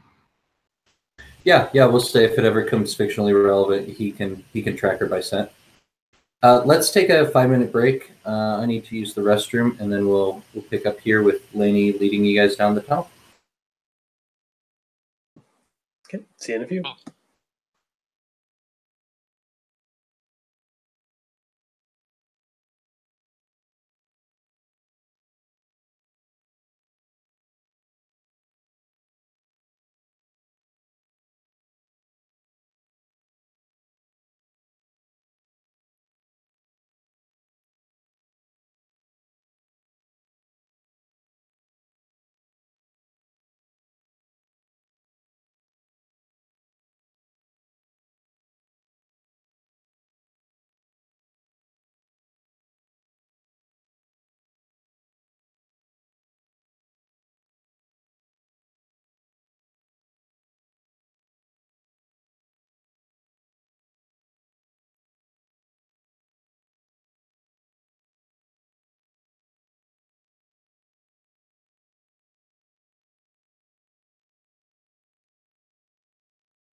How are you enjoying the session so far, Brian? Yeah, I'm enjoying it. I think I've maybe been able to turn some keys. So. Yeah, you guys have really been taking advantage of those few down moments, between events. I've been impressed. I've liked the rat scene was very cinematic with this current scene. So. Cool. Enjoying it. I think I'm going to have you roll for leading, even though Lainey's kind of doing it. Yeah. I think charisma is probably the one that makes the most sense. But if you want to make an argument for something else, because what I'm trying to get at is, like, you're the one who convinced her to lead you guys down the path. Right. I'm trying to think through, knowing that she might try to ditch us. I've been trying to think through what I may do to mitigate that. So it sounds like I'm expecting she may cast some kind of spell that may be like a darkness spell or something, or an invisibility spell, something along those lines. Is that? Yeah, so I'll give you kind of more table knowledge. So she's part succubus, and so all of her powers come from that. Hey, we can see your face again, Alex. So, like, the illusion that she cast before is a thing that succubuses do. This dark, it's like a demon darkness spell that kind of allows her to make good position and stuff. Yeah, I think Deduction is kind of obvious with the succubus. So I think my internet is in a place where I'm like audible and visible, though. We'll see, I guess. Yeah, we hope it stays this way. It's just kind of been like that lately. Don't know what we're paying for internet provider-wise, but...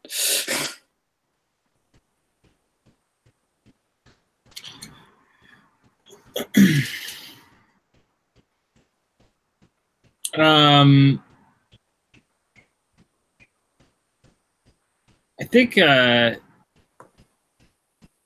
Dergrim's going to let's see, do I have adventuring gear? I don't think I actually do. You might have some. I think I took bandages instead. Something like that.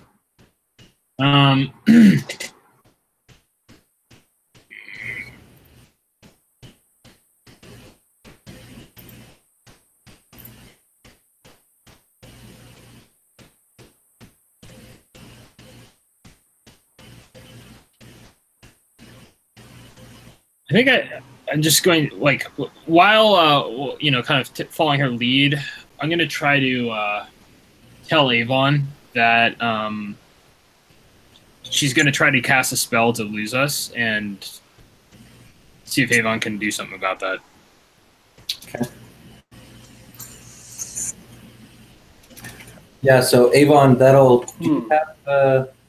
you have counterspell, right? I do. If it's aimed at me, so I mean, cast upon me specifically. Mm-hmm. I think it's more interesting if we fudge that. Yeah, if you're willing to stretch it, something that's meant to deceive me. Yeah, so, okay, so this is what I'm thinking. I'm thinking maybe if it happened without the heads up, but since he gave you the heads up, we'll Sure, I'm watching. Yeah. Okay. So yeah, if she tries to summon this, I'll give you the chance to prevent it. I don't want to go any further without Tor. I just wanted to kind of sort that out. Oh, Dear Grim, did you decide what you want to roll with? So your thought is that she's leading the way, but is it I guess I'm not clear like Okay, so yeah, I'm having you roll the labyrinth move. Yeah. And fictionally, since you convinced her to show you the way. I was thinking maybe charisma, but I'm not like married to it. If you think that it's something else, one of your other qualities or things that you did that convinced her, Yeah, I'm fine with that. I'd make an argument for intelligence in that there's like a little bit of battle of what's going on where I'm trying to see if she's leading me truly to the tunnels or if she's leading me into a trap of some sorts. Gotcha. So maybe something along those lines, and maybe I'm trying to manipulate the situation so that to turn it on her. Cool. Yeah, I love that. I think that's great. And now we lost Ged.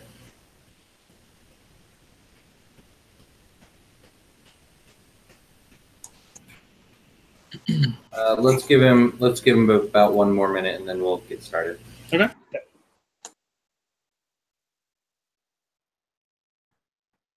Tor, while you're gone, I just Daygrim alerted Avon to the fact that this character might try to lose us by casting a spell. So Avon is kind of on the ready to counterspell. Cool. Mm-hmm. So basically, the plan was that we came down into these sewers to see if we could figure out sort of a back door for the orc army to get into the city. Is that right? Mm-hmm. And then when we're down here, we bumped into this character, and she's basically an emissary for this rival neighboring city, and she's trying to do essentially the exact same thing that we are. Mm-hmm. Is that kind of on the right track here? Yeah. And so, my thinking is if we play this correctly, we can take credit for letting the orcs in. But otherwise, if she gets the best of us, then we may not. And then how far? And then do we have a sense of how far away the orcs are at this point? Like, how much time do we have? They were about 3 weeks away, and we spent about a week studying maps and bandaging wounds, so they'd be about 2 weeks away if they were making good time, along with the rest of our cohort. Yeah, the whole count that I had is you guys are probably on about day 10 of that 3-week estimation. So they'll be here soonish, but they're not going to be here like tomorrow. Okay, cool. We've got Alex back, so let's get your labyrinth roll on the table there, dear Grim, and we'll see how well she leads you all. All right, and I rolled a 9. Remind me, what was the implication if it is a 10? If it's a 10, you get an extra hold, so you get 2 hold, and the holds can be spent to find a treasure or get a jump on the situation, or when everybody has a hold to spend, you finally find your way to the exit of this tunnel. Okay. I'll just take the 1 hold. So I now have 2. Cool. All right. So yeah, as she is leading you guys down, she's walking at a pretty leisurely pace. She's making it appear, at least, that she doesn't want to lose you guys. She may even be small talking, especially Marquis, because Marquis got a similar set of interests. Let's do a scene there. Let me just look at your keys real quick. Maybe I can help you turn one. Are there any that you haven't turned already? Well, I haven't boasted to notable NPC of a great deed I've accomplished yet. Let's try and see if we can turn that here. And the rest of you, you're all walking close. Feel free to jump in.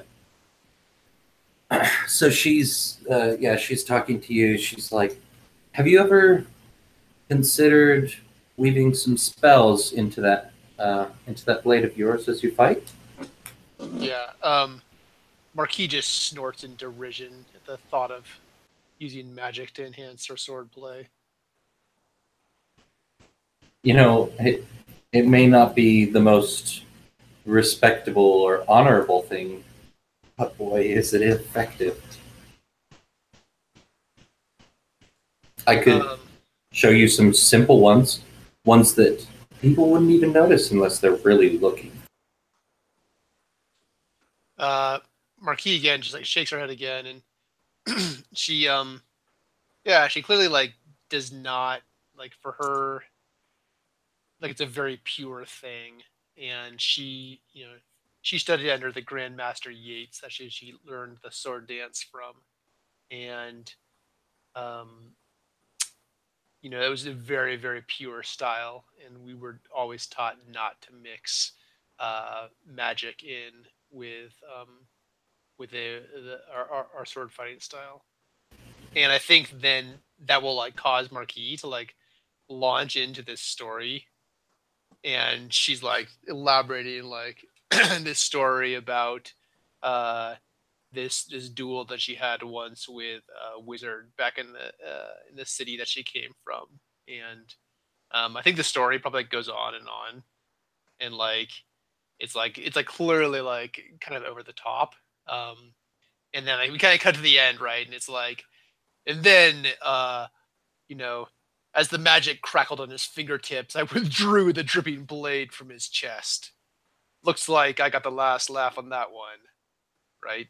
And she kind of looks around and sees it at the end of her triumphant story. Why did that?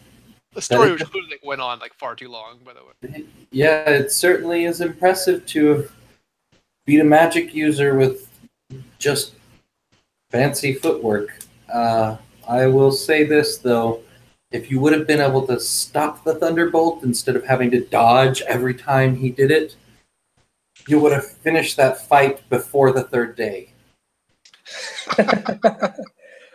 Yeah, and I think like part of that story too was like she wasn't just full of bluster. I think like an astute observer would have noticed that she was actually really kind of trying to, in her own maybe not super subtle way, trying to impress Lycanthra.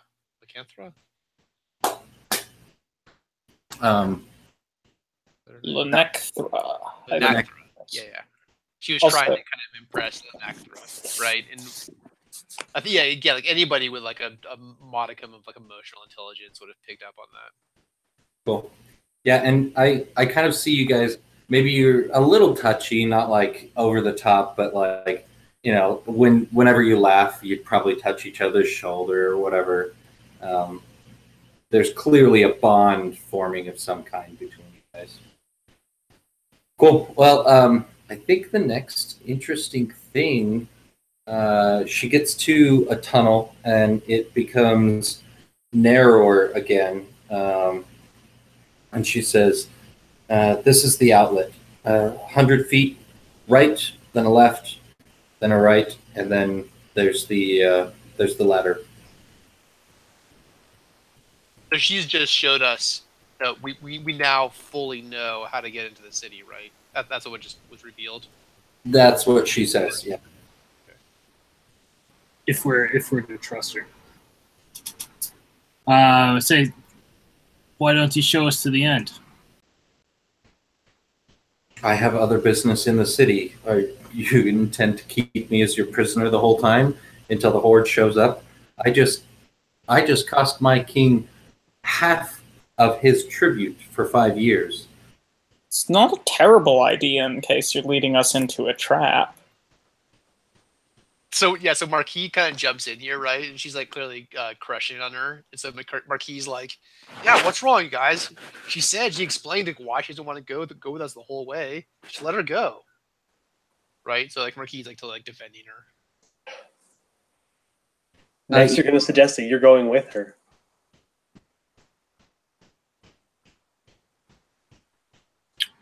Yeah, we've come this far. If it's only a few more turns of the tunnel, we may as well come to the end. Okay, but Marquis goes in front in case there's traps. I think that's a great idea. Sweetheart, why don't you climb in first? Make it to the end. Come back and tell him I'm not a liar. Yeah. So Marquis just goes for it. So Darrigan probably tries to stop her, but she's just maybe pulls ahead before he can. Yeah, she's like, what? What? It's fine. All right. So, Marquis, you are going to have a memory lapse. And then I want you to roll. I hate making you use your intelligence. She's casting another spell on you as you go through the tunnel, though, to convince you to basically just say, yeah, it's all clear. I've been watching for this. So with this, would you think resisting on wisdom or intelligence would make more sense for you, Marquis?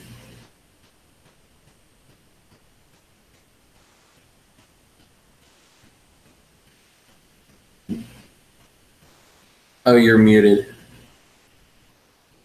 does kind of seem like wisdom, to be honest, right? Wisdom feels more like an emotional intelligence kind of a thing. So I feel like Marquis has kind of really sharp instincts, even though she's acting kind of dumb right now. Cool. So let's say you get like, I don't know, 20, 30 paces down this tunnel. Let's have you roll, and then I'm going to kind of describe what's happening. I was going to say, Marquis kind of pulls the front, but Darrigan is not intending to let her go alone, so he's kind of following behind.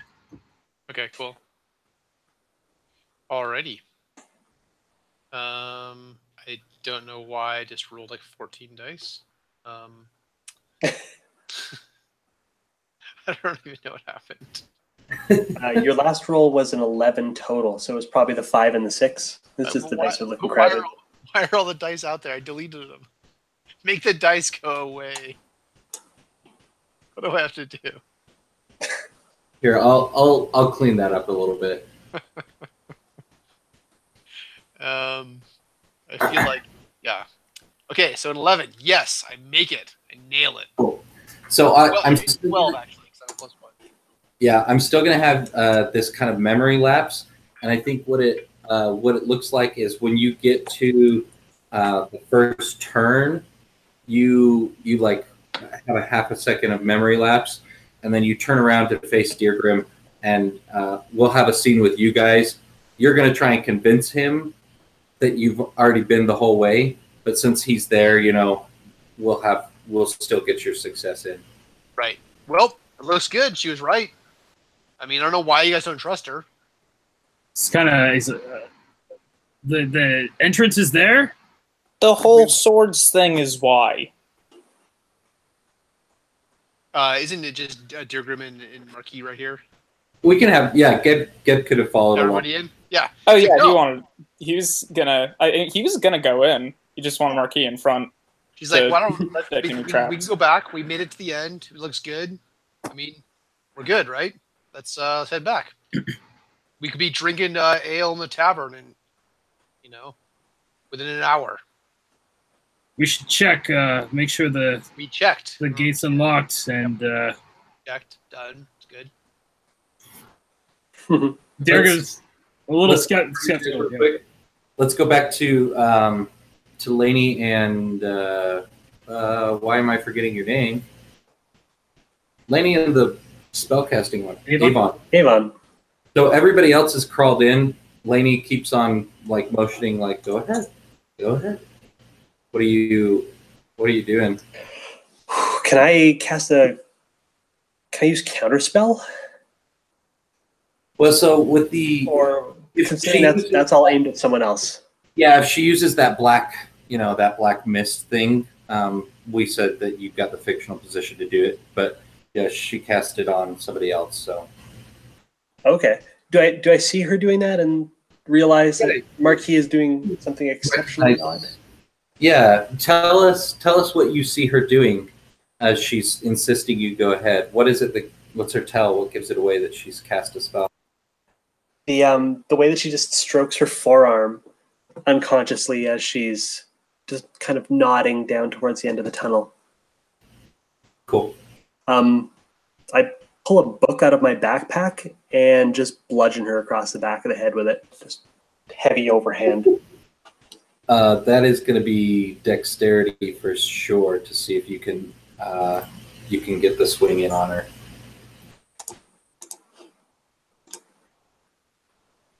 Uh, 7 and 1 is 8. Okay. So you are going to get the hit on her. She's quick enough. She's going to get her dagger out and slash your arm before you even have time to like pull back the book. So go ahead and take a D10 of damage from her. Oh, geez. D10. I think my hit dice is a D4. Do you want me to roll that for her, or do you just... Oh. Yeah, do your D4 of damage. Right? Not so much worth it. Well, I send 2 her way, and I take 6. Okay. After getting the slash on you, she like takes 2 steps backwards, and she says, "It's a pity. I'm always curious about the ones like you." And she starts running away. Let's cut there, back to everybody in the tunnel. Maybe that's fictionally, if you guys want to weave that headbutt in. Maybe that's what turns it. But let's see where you guys were. Well, so how far are we? Are we like far enough away that we didn't hear any of that happen? I think I said you guys were 20 paces, so you guys probably heard commotion, but not the details.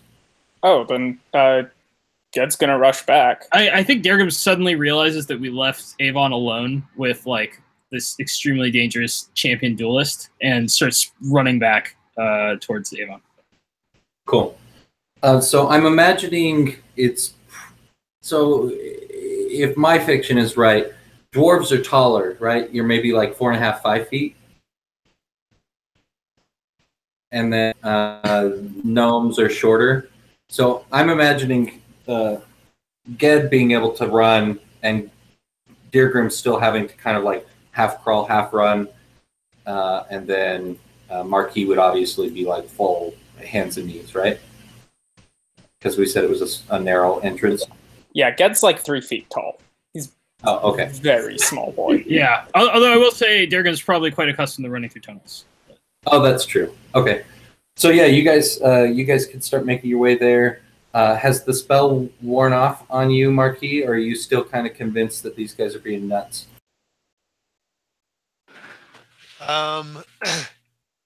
No, I think it hits her, and like she's super embarrassed and like really angry, and she's like, "Damn it!"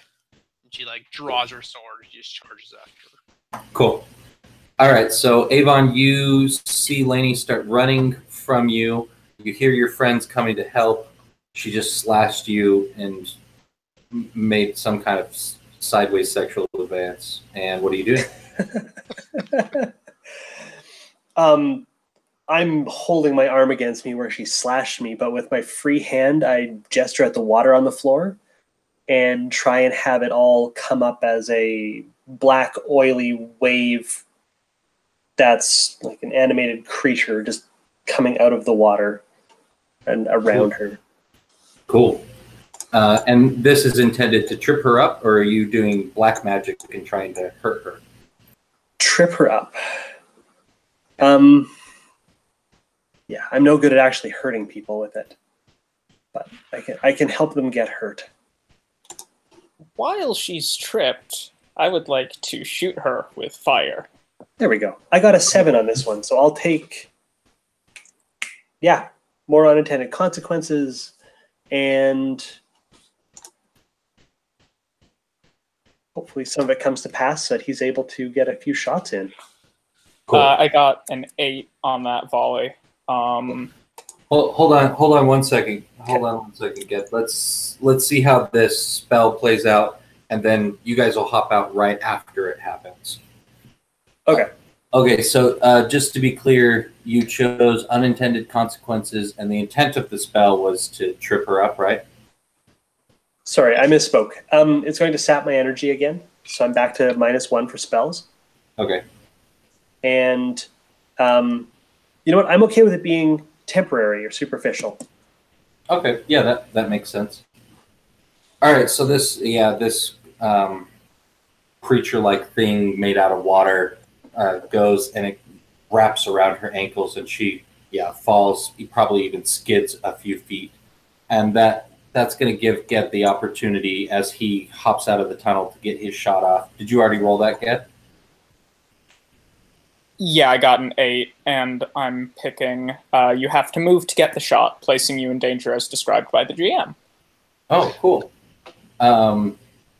Yeah, so you have to go down this tunnel because it starts bending, you know? So she's maybe back up on her feet, just like kind of scrambling to get to her feet when you get the shot lined up and you fire.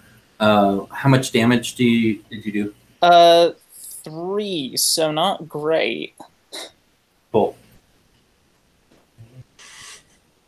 And are there any other tags other than fiery attached to that?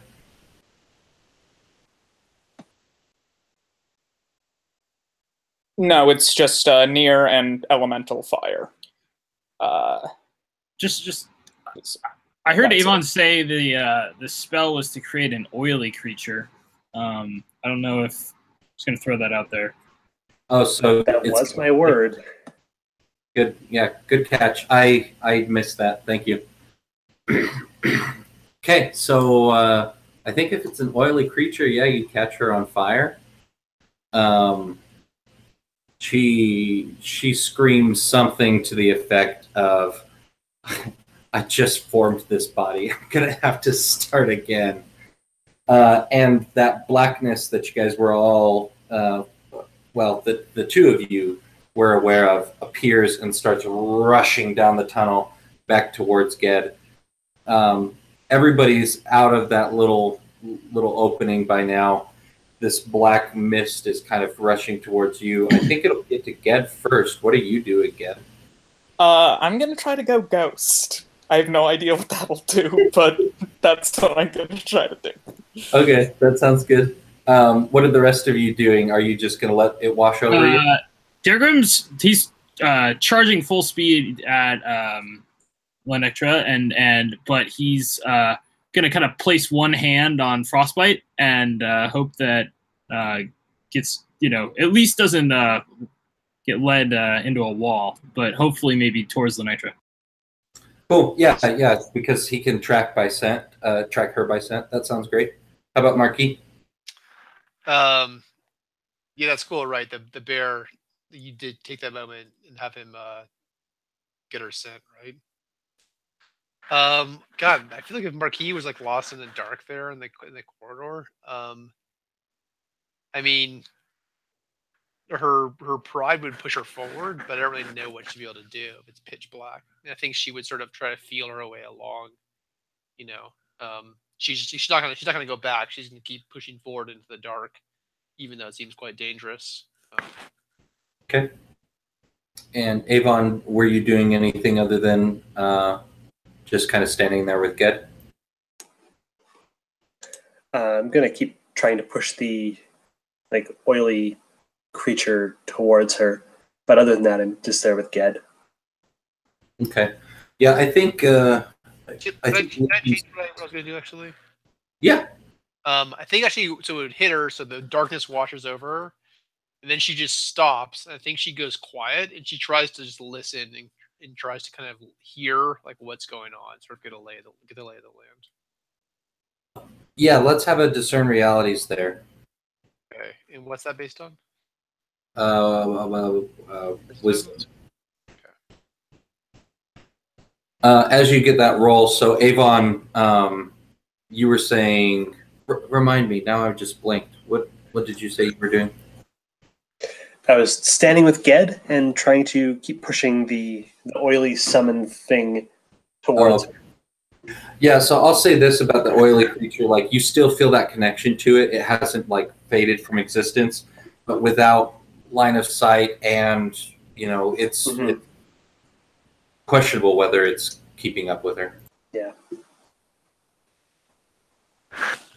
All right. What question or what role and what question did you want to do? I got an 8, and I'm going to ask what is about to happen. The mist is going to fade pretty quickly. Maybe 1 more minute, it'll be around, and she's going to attempt to escape from the actual exit. Could I spend one of my tunnel hold to get the drop on her in this situation? Like it. Yeah, let's frame that scene up in 1 more second. I want to hear from Marquis how she intuited the answer that she just got.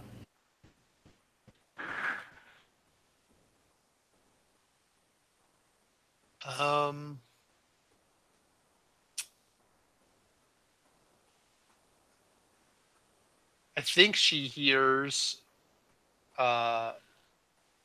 Lenecthra's.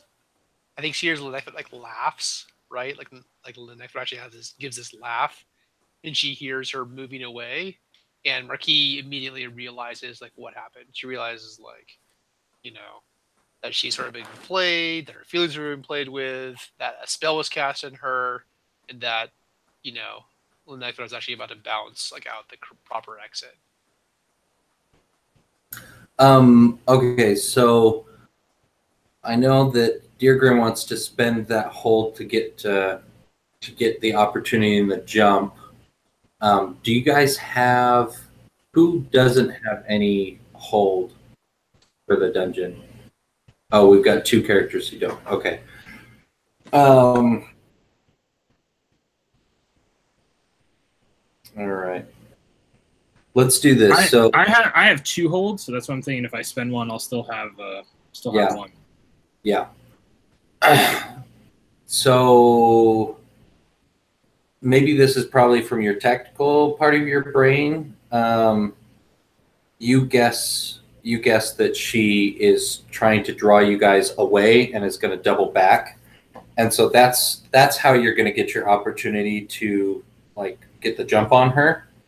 So why don't you frame for us what the room/tunnel is like that you're trying to get the jump on her, and how you were so certain that this was the place that she would pass through again.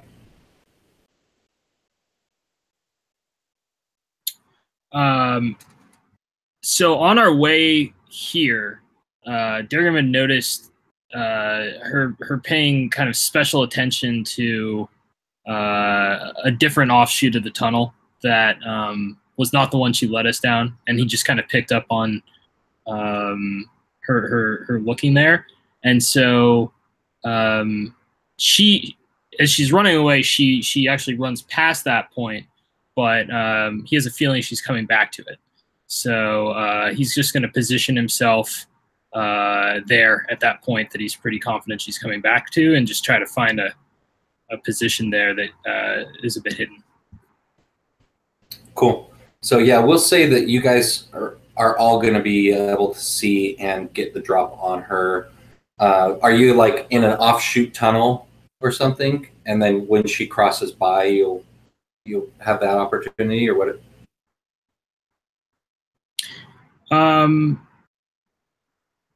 Yeah, if other people have good ideas, I'm all for it. But I was kind of imagining, like an offshoot tunnel that maybe it has like a kind of an upper ledge above it, at a little bit of height, and we're able to kind of get up there and lay flat on that, and so we're not visible from below.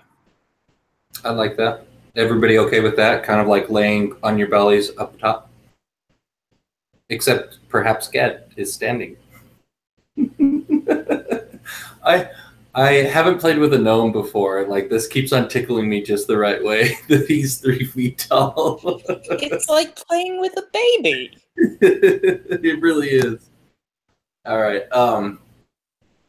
Cool. So you guys maybe have to wait there 15, 20 minutes. You're doing your best to stay silent. You probably even like have some creatures, rats or something, crawl over you, and you've got to resist the urge, but you do well enough that you don't give away your position. And you hear footfalls.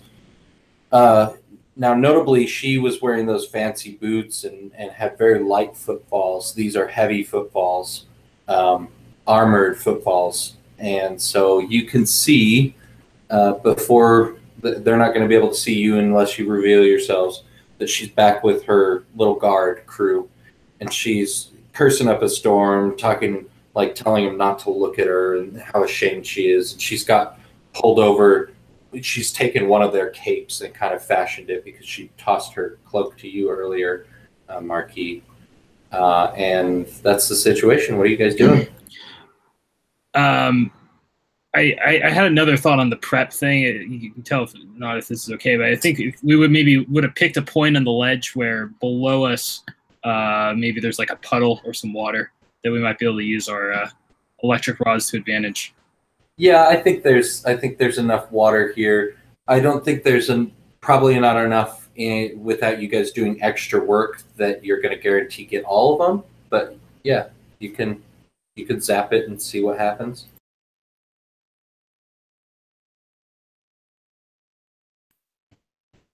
Cool. So she's just passed through. You can see her. She's not quite to you guys. Are you guys going to wait until she's right under you? Are you making a move at all? Are you letting her pass? What do you all want to do?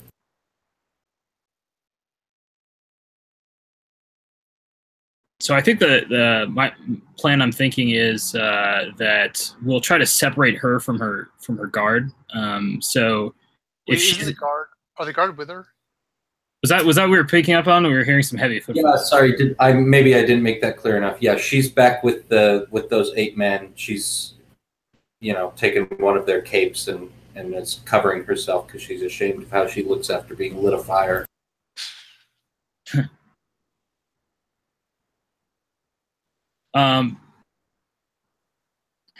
So I guess if we're spaced out on this ledge, I'm thinking that they're kind of in a corridor. We might be able to if Marquis and I kind of pinch them, so to speak, on either side of them. Okay. What do you think about that, Marquis? So Marquis drops down right in front. She just rolls off and just drops, lands on her feet. And she's kind of crouched down, and then she's standing up, and she's got her, her dueling dagger in her left hand and her broadsword in her right hand. And she says, "That wasn't the real exit." And what did I tell you? You didn't tell the truth. Let's hear what everybody else is doing at that moment, because there's going to be a quick reaction. So as Marquis takes their attention, Darragum's going to drop further back from on the ledge and just try to take the guards by surprise from behind and do as much damage as he can to them with their backs turned to him. Cool. What's Avon got planned? I'm going to summon up some more of that black goo to try and climb up inside their armor. This time they'll realize that it's acidic once it's on your skin for more than a moment. Sweet. So is it not oily this time? It can be both. No, it's what? Yeah. Cool. Gives Avon a knowing look. Yeah. 7 + 2 less 1 is 8. Okay. Not sure how you'd like to do the damage on them, but the soldiers get some. Did you take the ability to make this an area effect? It says in as many words, if I deal damage to multiple targets with a single spell, roll once and divide the total among the targets however I like. So that implies that I can hit a few people with something at once. You know what? I'm feeling like this is more black magic. Is that what you're rolling with? Yes. Okay, cool. Sorry, that was the disconnect. I was like, wait. Okay, so yeah, with black magic, what were the tags that you chose?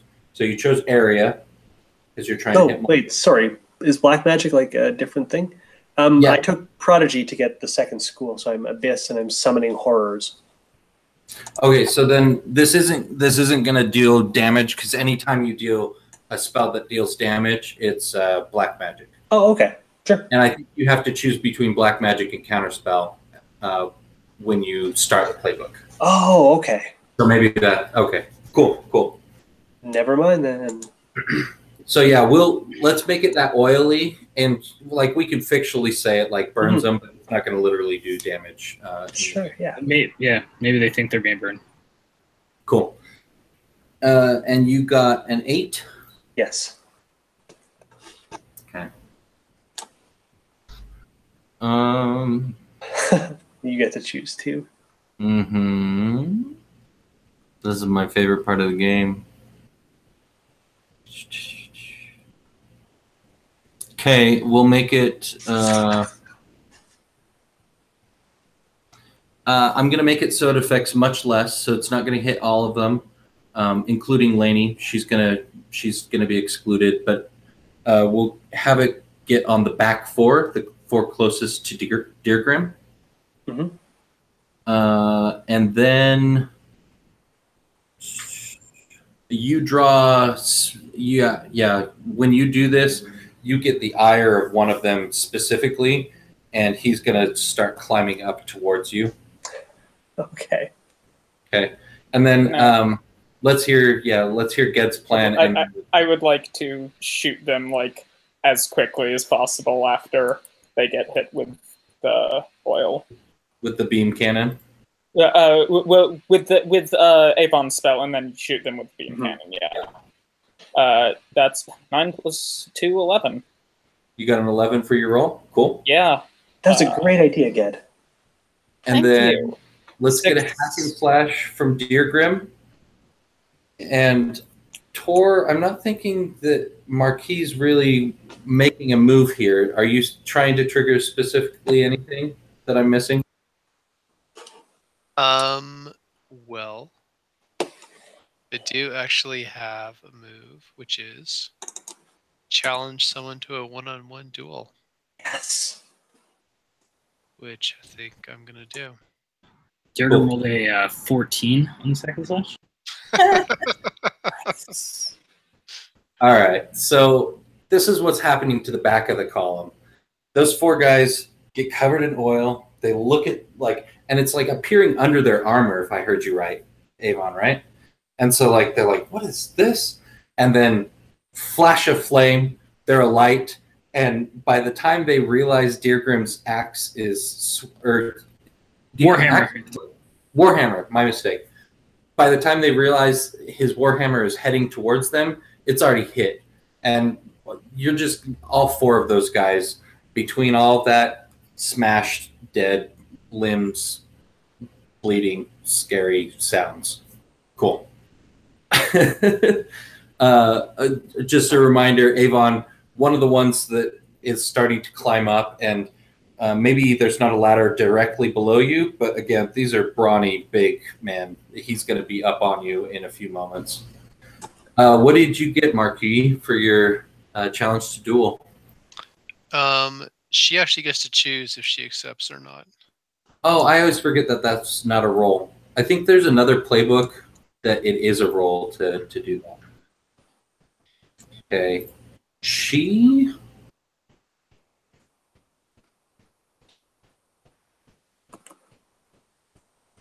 I mean, she doesn't have to accept. She's going to turn you down. And this is how she does it. She grabs the scruff of the one that's closest to her, and she throws him towards you. Nice. With an impressive amount of strength for somebody of such a small form. So you still get your bonuses against her. What is it? +1 ongoing against any action against her, right?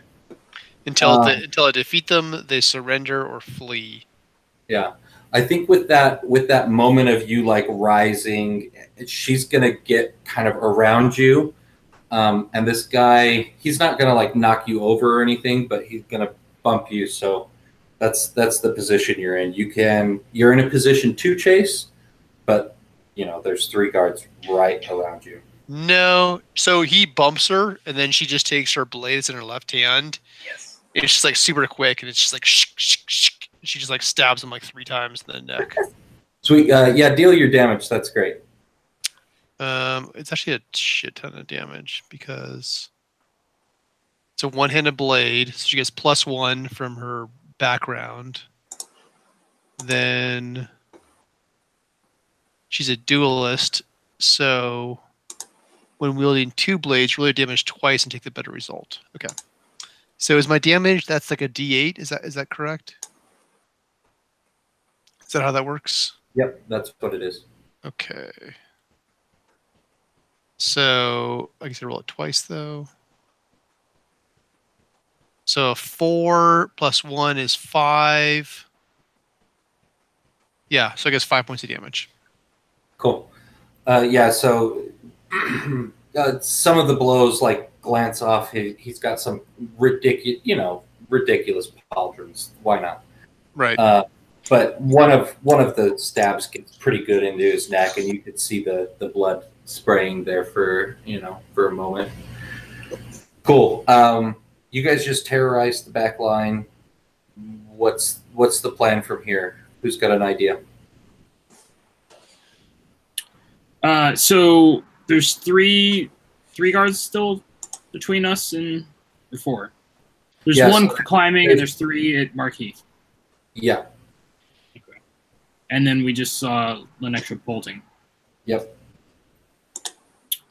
I'm gonna Durgan will run to the 3 guards and just yell at Marquis, I've got these ones, you catch her, and kind of pointing at Lenextra. And he'll start trying to take out the 3 guards with his warhammer. Cool. Yeah, one of them will turn to face you. The other got the hint, and they're going to try and hold Marquis back. But go ahead and roll hack and slash, and let's see how this combat with you and one of these guards goes.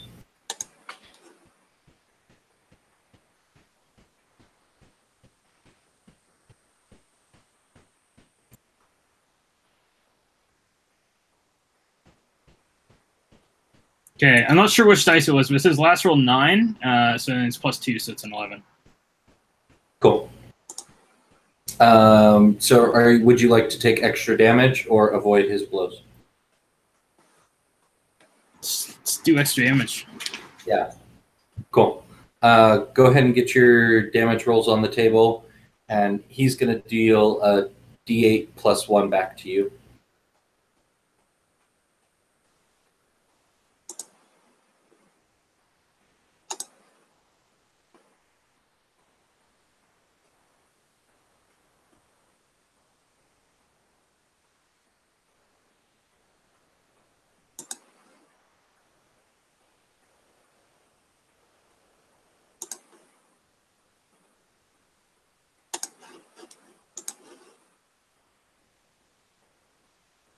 While he gets those rolls, Avon and Ged, what are you guys planning on doing? Ged is following Marquis because he thinks one-on-one duels are stupid. Okay. And yeah, she might need help. Across the parapet, and then you're going to climb down close to Marquis and go that way. Okay, it's going to take you a few moments to get over there, and the action's moving so fast. We'll just have especially with his stubby little legs. But yeah, get over there. How about you, Avon? What's up? I'm going to follow at a light jog. I'll clamber down and then following Ged, being polite about the speed. Okay. So Dirgham hit for 13 damage, but then also rolled a 6 on the damage to him. So +1 would be 7, but he's got some armor. Okay. Yeah, give us the fiction. So 13 damage. Yeah, that's enough to finish this guy off. So describe to us what it looks like. And they're wielding spears, is that right? And shields? Yeah, you got in his zone of control real quick, so he abandoned the spear and he's got a short sword. Okay. So I think Dergam and here they're kind of exchanging blows, glancing them off their shields. and he manages to get a bit of a cut on Dergrim's side, but at the same time, he left himself open, and Dergrim just comes down with this warhammer and just smashes him in the face with it, and it just like cracks his nose into his face. Is that happening right next to Marquis, where she's fighting too? A pace or two away, yeah. So the two guys that are in front of you, he's behind them. So. Yeah, so Marquis sees that happen, and she actually is like laughing. Like she's like has like a smile, and she's like laughing. So Marquis, maybe I wasn't fair. Were you engaging with these two? I just assumed you were going to run down the tunnel. Well, so she's engaged. I mean, she actually is like in physical conflict with this guy, right? And she like stabs him once, and she's done some damage to him. I think at this point, if he's still standing and coming after her, which it sounds like he is. Yeah, he is. Then she'll just like duck under his sword and like try and disengage and go after her buddy. Okay. Yeah. Let's have this happen since you're trying to dodge your way out of the conflict with him. Let's have you defy danger with your dexterity. And let me double check the text of your. You might be able to take a +1 with your challenge. Let me see here. No, that's just if you're in combat with them. Yep. Okay. Okay. Negatory. Miss. 5. Cool. Okay.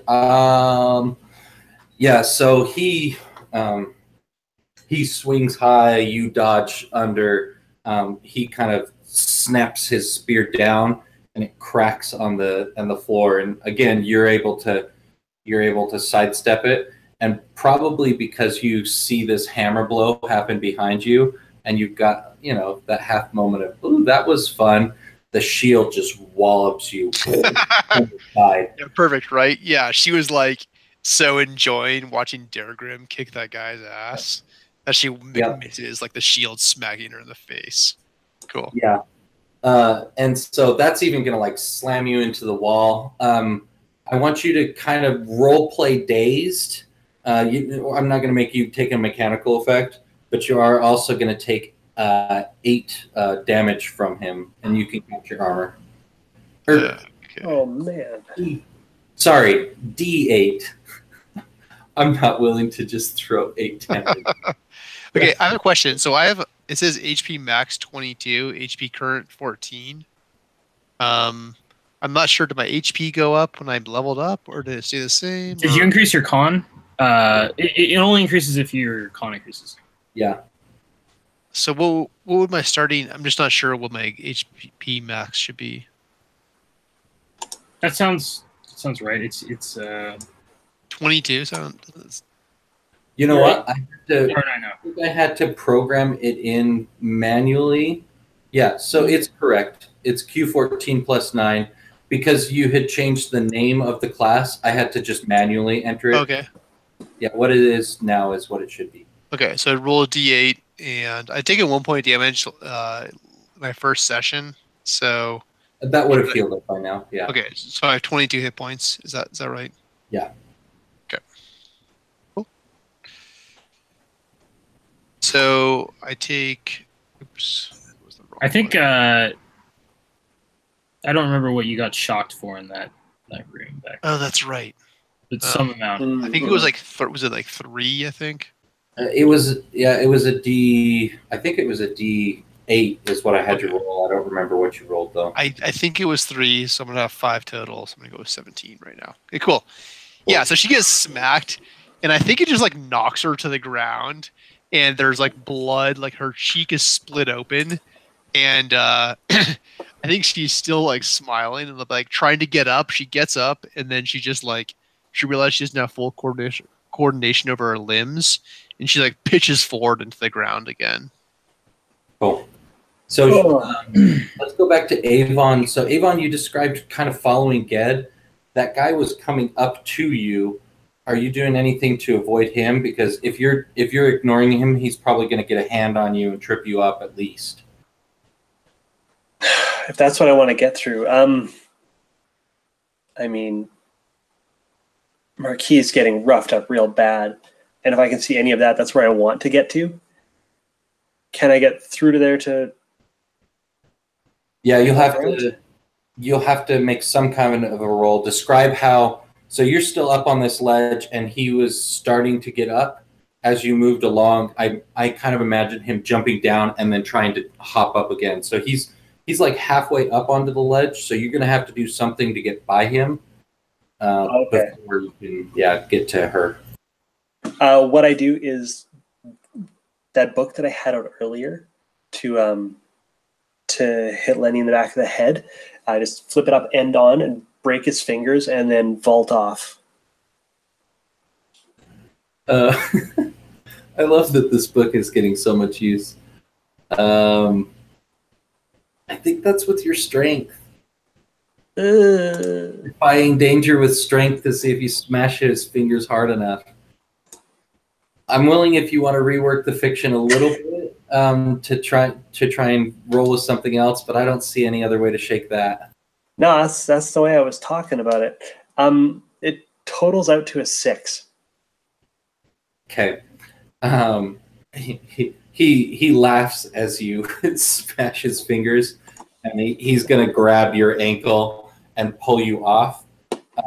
You're going to take, let's say, a D8 from falling, and then he's going to position himself like straddling over the top of you with his shield like ready to smash into you. So it's like pressed up against you, and he's starting to put his weight into it.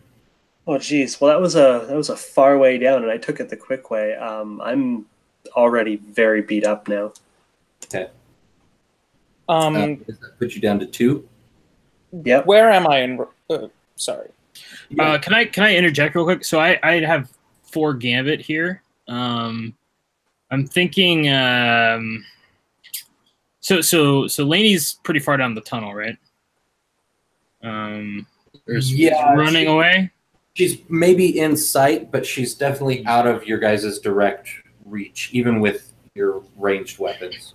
Let me ask the group. Do you guys? Should I use the Gambit to maybe stop her from getting away, or are we in a bad enough situation that I should use it to try to turn the table on our current bout here? I Say that one more time. I say get her. Yeah. So that's kind of what I was leaning towards. So I'm thinking. So the 4 Gambit, I can reveal a plan or an ambush. So I just spend all 4 of them. Yeah, to spend all 4, and I'm thinking that I'd anticipated that she'd slip past us and try to make a run down the tunnel, and I worked with Ged to set up some kind of trap down there. Ged, if you have an idea on what it would be, but I'm thinking some kind of fun mechanical trap that. We repurposed one of the speed to be like a proximity activated electrical trap. Cool. Let me skim the mechanics of your thing to see if we should be dealing damage to her or if this is just going to be a good position. Where is it? It says gives us a surprising advantage. Is what it says. Okay. So I was thinking maybe something that immobilizes her or something like that. Yeah, I'm thinking she didn't get as far as we had said. We'll retcon that just slightly. So she had started running, and about the time that Marquis got slammed against the wall, you guys hear the crackling of the trap. She kicked the tripwire or whatever, and she's let's say 15 paces from where Marquis is, who's the closest one to her. And she's like on her hands and knees. She got so drained by that shock that she having a hard time standing up.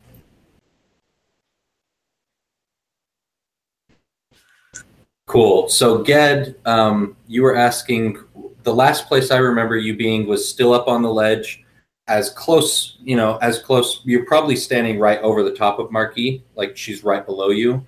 I wanted to know where I was in relation to Avon, actually, because she was a few paces behind you, not very far, but she's now down on the ground, which is like a 10-foot or so drop. Okay. I think I want to stab the guard that's on top of Avon, then. So you're going to, like, leap down?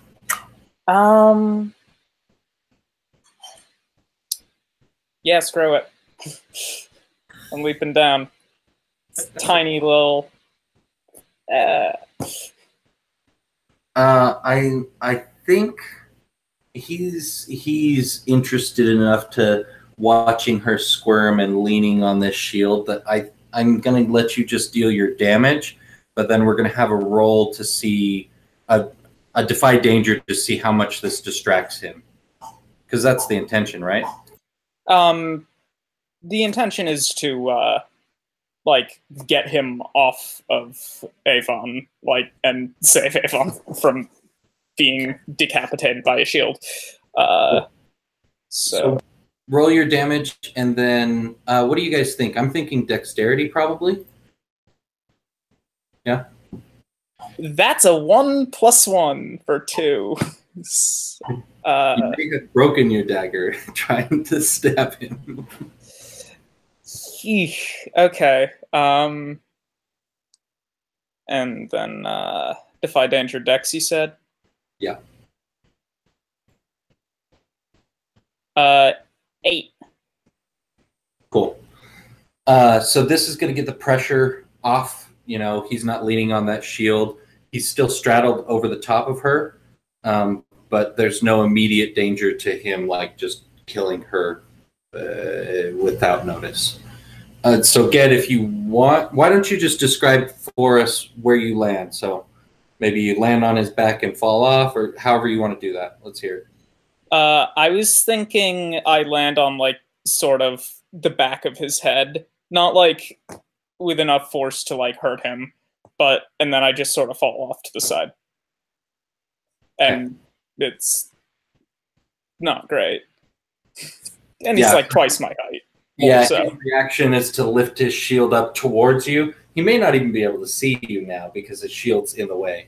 But, yeah, you distracted him.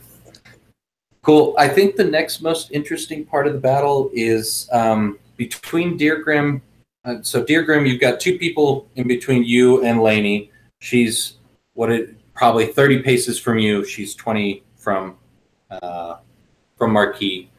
Marquis is like up against the wall trying to stand up, and these 2 guards are like right on top of her.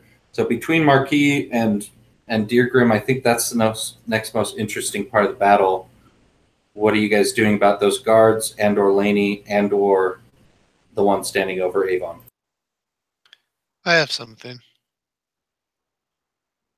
So Marquis is like, again, she goes to get up and she just like boom, like slap, like falls down the ground again. And she gets up again. She's up on one hand, and I think those guys are closing in on her because they see that she's like, pretty much down. And the one who had smacked her with a shield, he comes in and he lifts her sword, and she's just gonna grab his sword with her bare hand. She's lost her dagger, so she just like grabs her sword with her bare hand, and like the blood is starting to run down. So she's gonna kind of try and like grab control of that situation, and I think would turn it into counterattack. I don't know if that's getting like sort of too many moves in one there, but. So it sounds like you're trying to open up the attack for Deergrim. Is that right? That sounds cool. I like that. Yeah. Okay. So let's just check with Deergrim. Would you want to take advantage of that, or are you going to deal with Avon's situation? Okay, so the shield is still on Avon's neck. Is that the situation over there? No, he's standing over the top of her, like he's straddling her. She's flat on her back. Yeah. But the shield has been lifted and turned, and he's facing towards Ged on the ground. Okay, I'm gonna hope that the two of them can handle that one guard, and I'm gonna rush for this opening. So as Marquis is holding the sword and hopefully got his attention. Well, let's time out for a second. Yeah. I just wanted to make sure you were on board for that. Yeah. So I'm going to have her roll a defend, and then she can use the defend to open up an attack.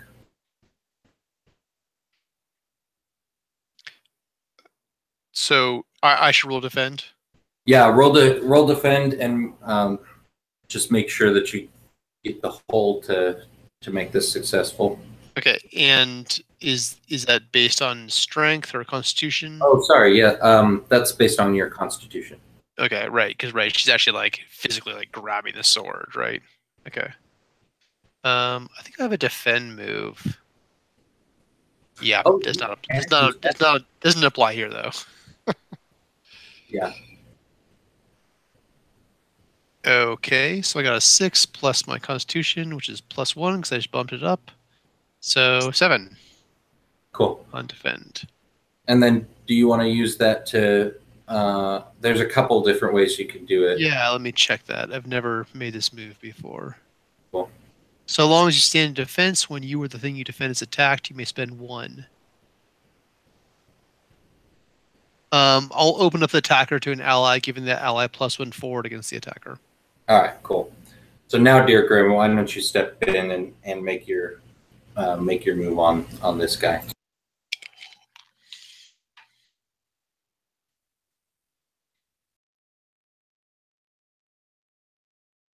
Nice. The +1 took me to a 10. Are you? Sorry. So yeah, I narrated it in my head. I guess I didn't. No, you're fine. Are you gonna deal the extra damage, or are you? Yeah. Deargrim is just going in kind of recklessly, like just trying to smash this guy across the head as hard as he can with the warhammer. Cool. Let's see how much damage you get in, and then how much damage he gets in.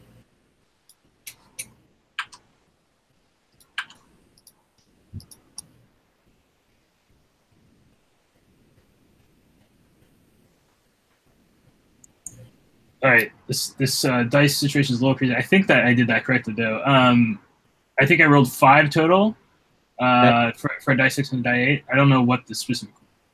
And then what is the damage against me? What kind of dice? They're dealing D8 damage themselves, and we won't have it do piercing or anything because he's not using his spear. And you rolled an 8 against me. Cool. So yeah, describe for us, and then we're probably, I hate cutting it in the middle of combat, but we're probably going to have to call it. Dang, cliffhanger. Poor Sean for the last half hour. All right, go ahead. Go ahead, dear Grim. Look like. Yeah. All right. So yeah. So I think Deargrim, seeing the opportunity, this Marquis holding the sword, just rushes forward and puts as much of heft as he can behind this blow, but it ends up being a little bit. I mean, it connects, but it's a bit of a glancing blow, and leaves Deargrim off balance, and the other guard that's standing there just stabs him with the sword, and takes a pretty serious wound as it goes through his armor. Sweet. All right, so I'm going to narrate just more for my sake, kind of the ending positions here, and then we'll do our end of session. So Lainey is struggling to stand up from electrical shock. She's about 20 paces from now Deargrim and Marquis. Marquis is dazed and confused and bleeding from her hand, lying against the wall there. The 2 guards that were standing menacingly over her are now turned and facing Deargrim. One's kind of behind, one's in front, and looking in pretty bad shape between the hammer blows and the stab to the neck earlier. We also have about 5-10 paces away from that action. One guard standing over the top of Avon, Ged right next to him. The attention of the guard is on Ged as soon as he can locate him. And then we have 4 or 5, 4 corpses just like burnt to crisps, strewn across the battle. All right. Awesome session, guys. That was so much fun. Let's do end of session, and then if we have some time, we'll turn off camera and debrief if you guys want to. Let's start with adventure question. Did we defeat a notable foe? I don't know, not yet. Yeah, so close, right? I mean, Bunch of rats. there's the rat human thing. But I don't know if we really defeated it though. Yeah, we didn't really. We killed a bunch of rats though, like actual rats. Yeah, Defeated a swarm of Lenectra's rats. Earth form. Yeah, I think 1,000,000 rats. I'll give that to you. That's pretty dangerous. All right, cool. Did we discover something new and interesting about the world? Yeah, we found the electric room. Yeah, for sure. Oh, Yeah, someone is doing blood magic science down under the city. Right. That's a thing that's happening. And then the last one is, why do I always forget this one? Treasure. Thank you. Did we loot anything interesting or valuable? Yeah, the electrical things, right? Yep, definitely. Do we have, I think we've only got one of those left in play, Avons, right? Nope, mine fell out of my hand. Is the one still strapped onto the bear? One left strapped to the bear. Yeah, or I think Diagram took it, but yeah. Yeah, oh yeah.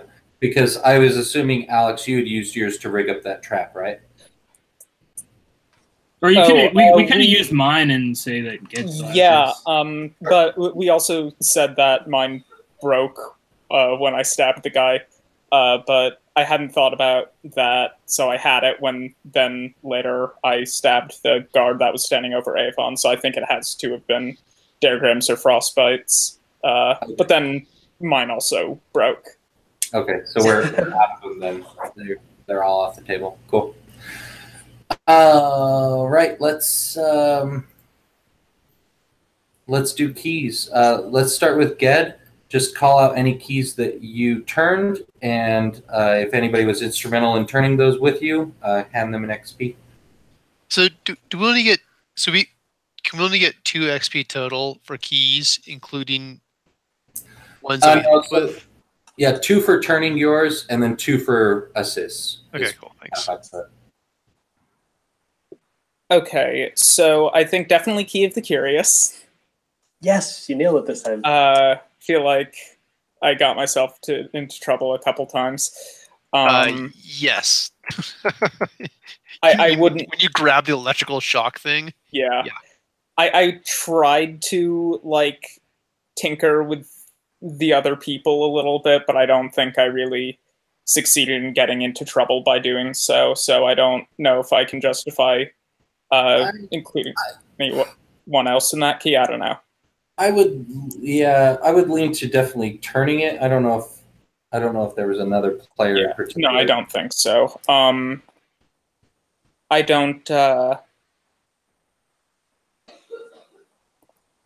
I was angling to turn the Key of the Futurist by trying to disrupt the whole like duel thing and like those dumb rules, but that didn't really pan out.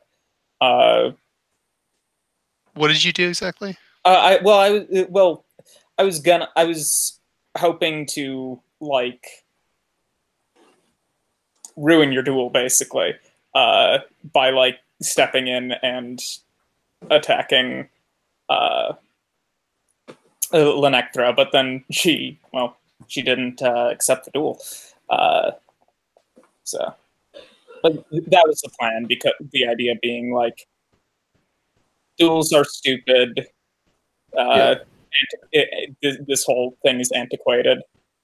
Yeah, we're gonna fight. I'm not gonna just stand by and watch my colleague die.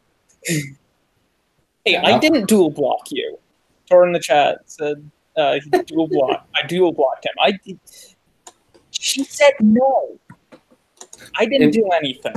Intent to do a block. Well, Yes. let's say that. I wanted to. Dear Grim, how about your keys? Oh, sorry. I just wanted to. Oh. Sorry, got a bit of the tangent there. I want to. So I don't think I turned that, but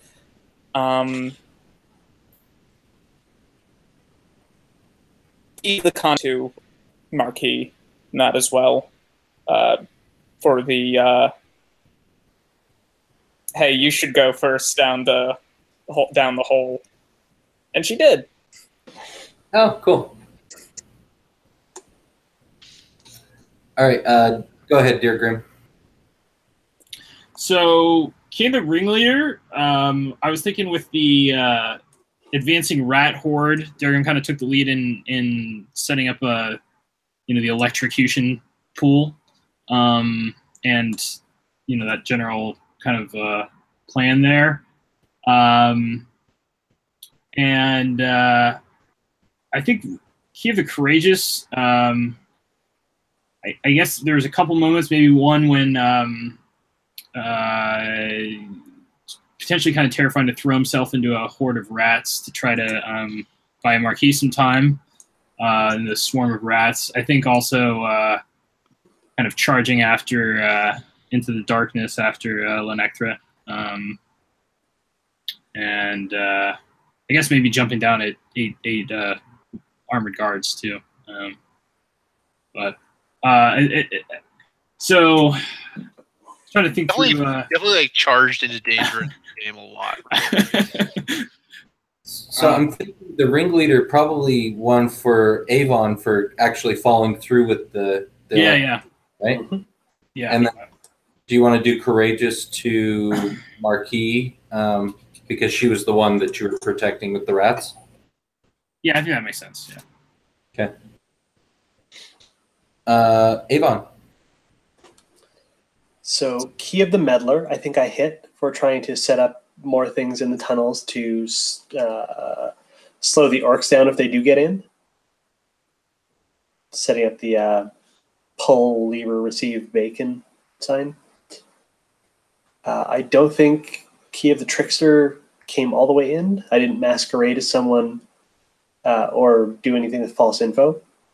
But Key of the Provocateur, I think I helped Marquis run with that one. Yes, you did. Pushing you right into the hands of the Puppet Master lady. Yes, you did. But you seemed to buy into it, and you kept impelling yourself in that direction as well. I was not an unwilling participant, I'll admit. Ged continues to cringe. And Marquis. Okay. So I don't know if I got a Key the Prideful. When you teach someone who disrespected you or your fighting abilities a lesson they will not soon forget. I did kind of mess with Lycanthra. I had some tricky, but I wouldn't say that was like a really harsh lesson. That was more just like flirtation. So I'm going to say no. Key of the Glorious, I did boast her. I'm going to take that one. Key of the Vengeful. When you go out of your way to exact vengeance for a minor slight, or when you expose yourself or your allies to danger in pursuit of vengeance. So I was trying to turn that one when I grabbed the sword with my bare hand in order to get back at the guy who had smacked me with a shield. Do you think that counts? Yeah, I'm comfortable with that. That sounds good. Okay. Cool. So that's it. If you're feeling nervous about that one, it probably hits Key of the Prideful. You're teaching someone who disrespected you and your fighting abilities a lesson they won't soon forget. Yeah, either of those, I think. And I feel like, I think if I go with the second one where I grab this, yeah. And I feel like in that case, actually, it would be Daragrim would be there as well because he sort of helped because I grabbed it and then he was like kicking the guy's ass because I had the guy kind of tied up. Yeah, sounds great. So I think we turned a ton of keys. I think we even had a couple people turn more than they could take XP for. That was great. I'm gonna end the broadcast.